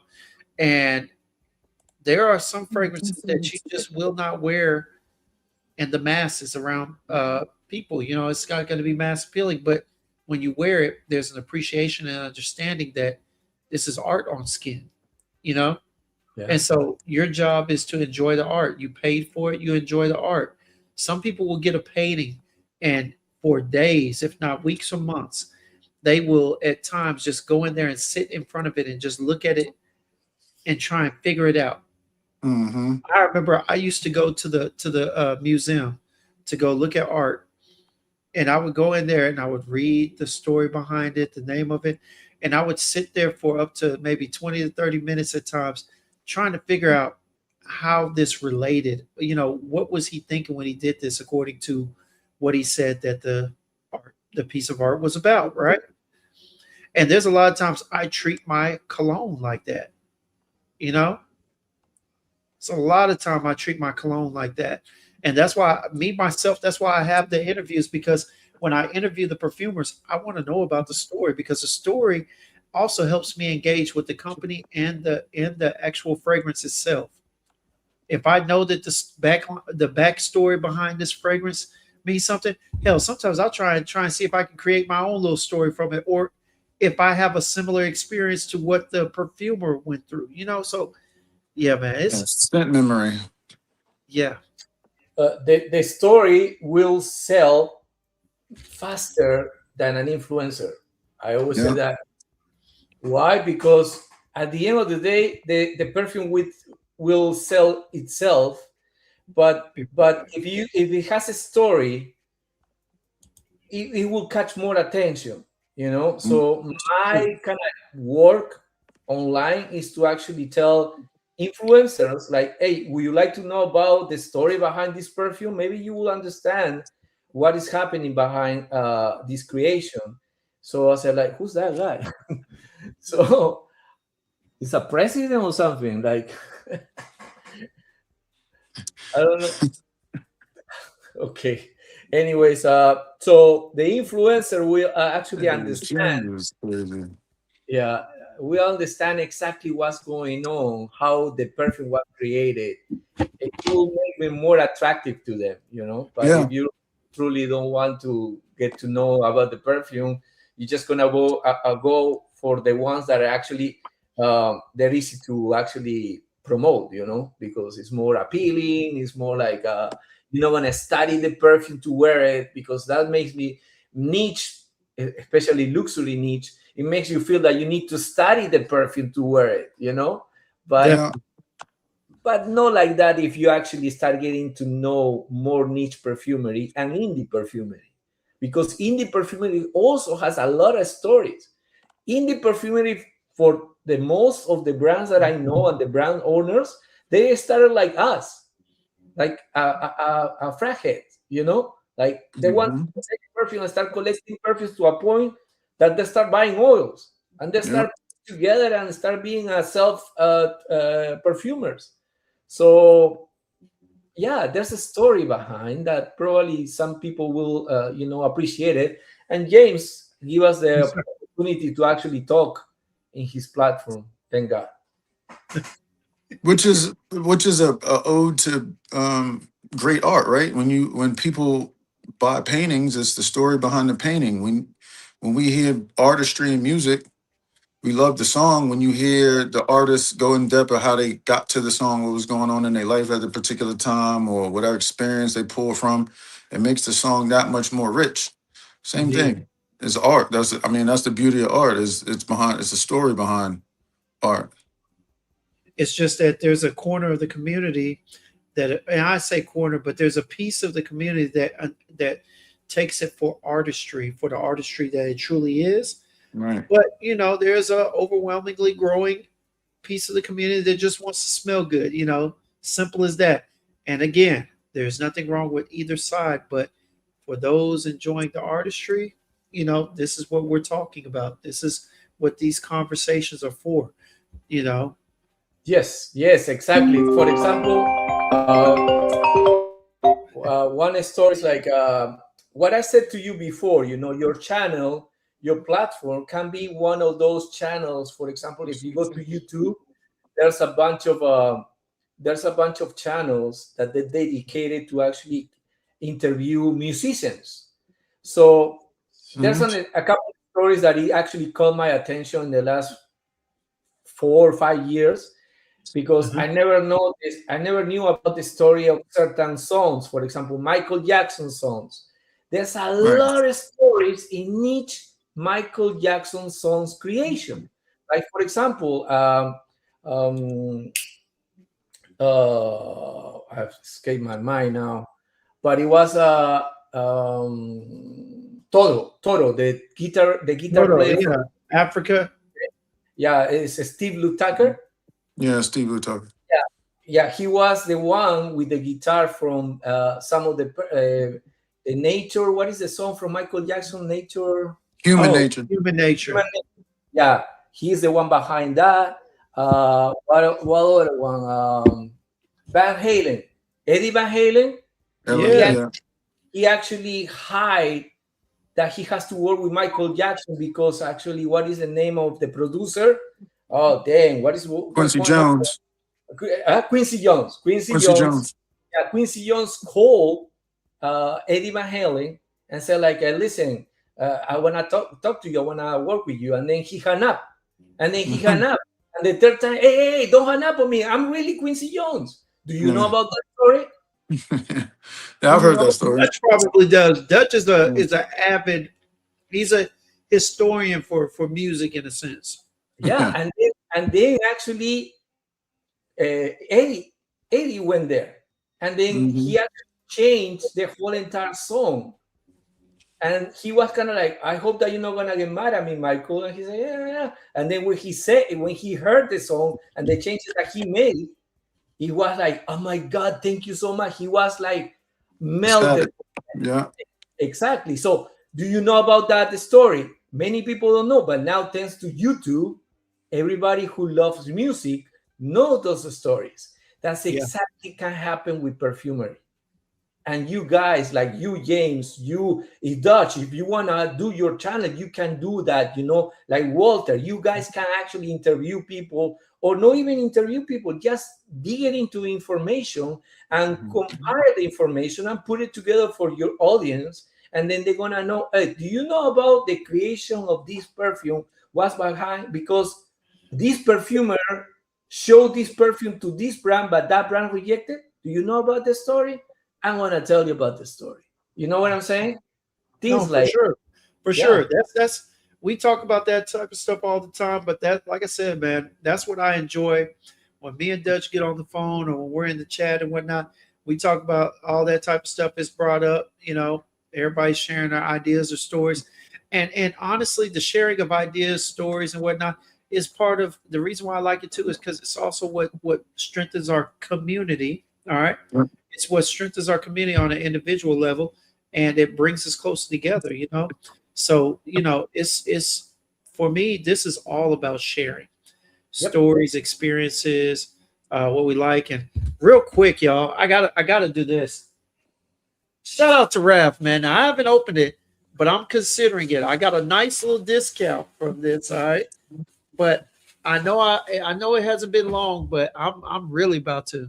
I'm really thinking about opening this and then auctioning off. What is it? And then probably doing a giveaway for the 10 mil or 15 mil in here. But yeah, I couldn't help myself. I had some coupons, I had a deal, and a friend that worked there, and your boy went and copped that. Ho, ho, ho. Oh, The new Dolce and parfum. Gabbana. Yes, the new parfum. Hey, Huh. Raph put the battery in my back because he said he went and got it. He got it for a discount. I was like, well, let me see if I can get a discount somehow, somewhere. So I started sending out random text messages and Happy New Year's to people. And lo and behold, I ran into somebody that had a discount. So Nice. yeah, so I'm considering opening it this week, but I'm not sure yet. But Oh, Hey, while I wow. was hey, there, hey, huh? Scent Bubble. Apollonia is. He said his first introduction to Xerjoff was Apollonia, which is a beautiful Wow. fragrance. The It is. iris butter is that iris butter and the florals in there is Yeah. phenomenal. And You there's a know, And story. huh? Go ahead, There's a Dutch. story. There's a story behind Apollonia. Go ahead, Dutch. I'm sorry. no, I was just saying it's a pretty. I like the bottle too. Let me It's a say this cool though. bottle. Apollonia is a pretty bottle. It is a beautiful scent that I myself cannot wear. I can't wear it. It's not for me. But let me tell you something. Raph, do you listen to Prince's music? The artist formerly known as Prince. Of course, I grew up with Prince. I grew Okay, up. okay. If you listen to okay, hey, I gotta ask. All right, do you Yep. Mm. remember Apollonia? Yeah, of course. Apollonia, yeah. What? It's a bit corny in a sense, but at the same time, I smelt that and I thought about her. Really? It gives you to your mind like, oh, because of her, like, come on. Just the way that I figured that a woman like her from all the movies, and I say all of them, but from the three movies that I saw her in, Yeah. and the way she held herself both on stage, as a performing artist and as an actress, yeah, I was like, maybe it was me convincing myself, but maybe He it was Yeah. was. relating the name and whatnot. But He was. The association. that's what plays into my mind every time I see it. Yeah, the association of memories. That's Mm. exactly what community does, bro. And I understand. Well, Prince helped many artists, right? Small artists that in the 80s become a little bit a little bit on the platform, like getting a little popular back then. I remember that he helped many. This is Apollonia, and Apollonia has a story pretty quick, okay? Yeah, please. This is dedicated to the 50-year anniversary of the Man, Land, and the Moon, okay? Right. But believe it or not, behind this perfume was an actress. An actress. An actress, huh? Yeah, okay. So the actress is very famous in UK, and it became more famous when she married a very famous musician. That musician is Brian May. Oh. Yeah. Is who? Brian May, guitar player from Queen. From Queen. And What? No way. This is his perfume. Save Me. This is Brian May's perfume. Oh, that makes sense. Ryan Mays was the blonde one, right? He was the blonde-haired guy, right? Yeah, He had white. No, he had white hair. like a Oh white. yeah, white. Okay, white. Okay, Yeah. it was bleached, right? Yeah, Yeah. I got you. He more like a, like a very like The fro. the fro. Yeah. Yeah. That's what I was thinking. I forgot. Okay, yeah. His That's wife. crazy. His wife, Oh, Anita Dobson. That makes a lot of sense. Why? Because if you go to Brian May's Instagram, you will see that he is very advocate to preserve these two animals. It's like badgers and castors, I believe. No, foxes and badgers. Okay. Yeah. Okay. But also, he's a huge fanatic of the cosmos. He loved to actually watch the moon, the stars, the constellations. So his wife, Anita Dobson, also likes the constellations, and they are advocate to help people with that in UK. And that's why they actually collaborate with her without being announced. And they created this perfume in honor to the 50-year anniversary to the Man on the Moon. And that's nice. why the name Apple for Apollo 11. Apollo. Yeah, Apollonia. All right, that's a bet, man. That's nice. And take a look. I don't know if you can really see it, but that's the years, the 50-year anniversary. So I can't make them out, but I could see see where they were on there. 1969. Yeah. To 2019. Yeah. Nice. 50th anniversary. That's nice. Nice, isn't it? It is. Hey, like I said, man, look, Xerjoff is one of those brands where there's been times like Apollonia, it's not for me. But that bottle's for everybody. All right. Have you smelled Save Me? I have not. And I'm curious because I'm seeing a lot of yellow florals, I'm curious to smell it because I'm looking at it right now. First of all, it has 3 florals that I am not partial to. Got tuberose in it for sure. Mimosa, tuberose, and Lang Lang, and they're all in the mid. So I'm gonna get a good dose of them. Don't it got chamomile in it too? Yeah, but I'm okay. I've only smelled it once briefly. I ain't like never sat with it. I smelled it before though. All right, we're gonna fix that. Put it on the list. Because Save Me become another very forgotten perfume. And it's beautiful. I don't want to say something more because if you like to talk about it next time, we'll talk about it. It's not for everyone. Definitely, you need to have that kind of like appreciation for this kind of perfumery. But the Yandra is not appealing. I like it, but I understand why people will know, praise about it, like Naxos, Pura, Torino 21, things like that. I mean, it's using notes that are particular to most people. They're into fragrances. Some of these notes in the chords are particular to certain people's noses. Well, I just mentioned to you that this is actually to in collaboration with Brian May Foundation, which is called Save Me. That's the name of that's why the name Save Me is his foundation in UK to preserve the badgers, the foxes, okay? And it has to be related to the forest. So Right. I don't want to say anything else until you guys smell it. But like I said, every single Sergio has a story to begin with, and then they ended up with the perfume, because the story will lead you to create a perfume. Right. No, that's a bad, man. Well, hey, gents, I do appreciate y'all for coming out, man. It's been a hell of a night.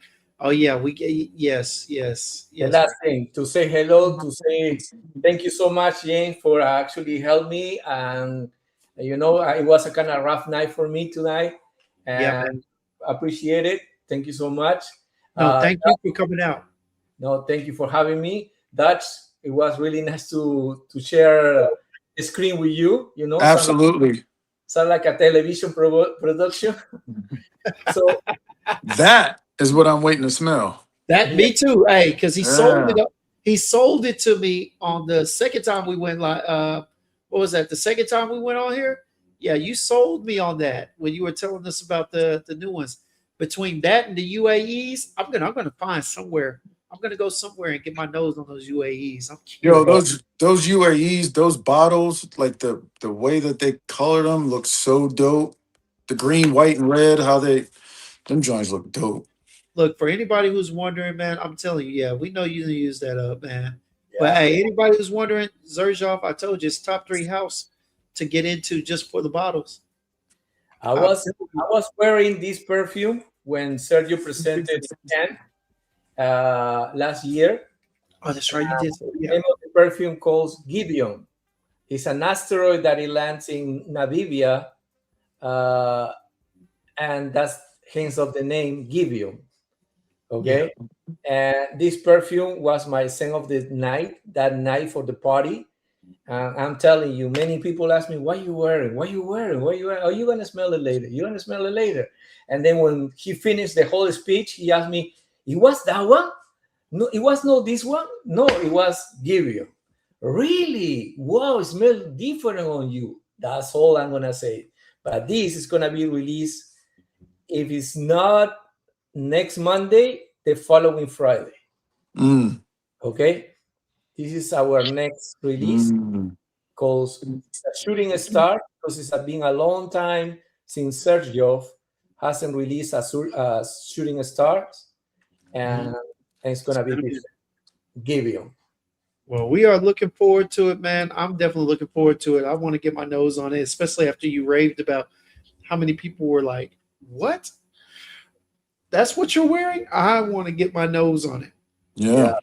I want to get some of those accolades. Most of the influencers that I invite to the party in Cannes, they were asking me, what are you wearing? Seriously. And they thought that it was a royal perfume. And I was like, really? Disrespectful. No, That's crazy. I don't want to say anything else, but they were kind of like, yeah, okay, all right, good. And then when he finished, I said, like, it was this one. No way. Yeah. You need to put Yeah, I it. gotta smell that. Yeah, definitely. I got to smell it. But yeah, fellas, hey, real quick, I'm gonna keep y'all on while I go ahead and shut this down, man. Appreciate everybody for coming out, man. Once again, you didn't have to be here, but you came here and you spent some time with us, and for that, we are truly appreciative. Thank you for coming out and joining us here on Sips and Sniffs Live. Stay tuned. We will be going live again this weekend. I'm not sure if I'm going live tomorrow. I just have to play it by ear. But man, hey, always a blessing. Rav, again, thank you so much for coming up and sharing the stories, the perfumes, the decants, everything, man. Always. You are a jewel in a gem, and Fact. no longer are you hidden. All right. But you are a gem to the community, and man, we really appreciate you, and not just for what you do, but for everything you provide. You know what I'm saying? Everything, from the conversation, wealth to of the knowledge details. is crazy. Definitely. I mean, that's an understatement in some cases. All right. So appreciate you for coming up, Dutch. As always, man, you starting to be the fourth horseman, you know what I'm saying? Especially since we had to kick Jason and Kroom out temporarily. Crazy. But, you know what I'm saying? It's crazy. Man, appreciate y'all for coming out again. Hey, and with that being said, let every sip be a sip of inspiration and every sniff lead to a new discovery. Thank y'all so much again for spending some time with us. Y'all have a blessed evening. Hey, Raph, Dutch, Deuce. just give me a second. Let me go ahead and put y'all in the back and we'll go from there. All right. I'll be right there.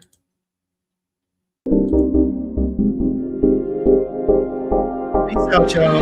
Bye.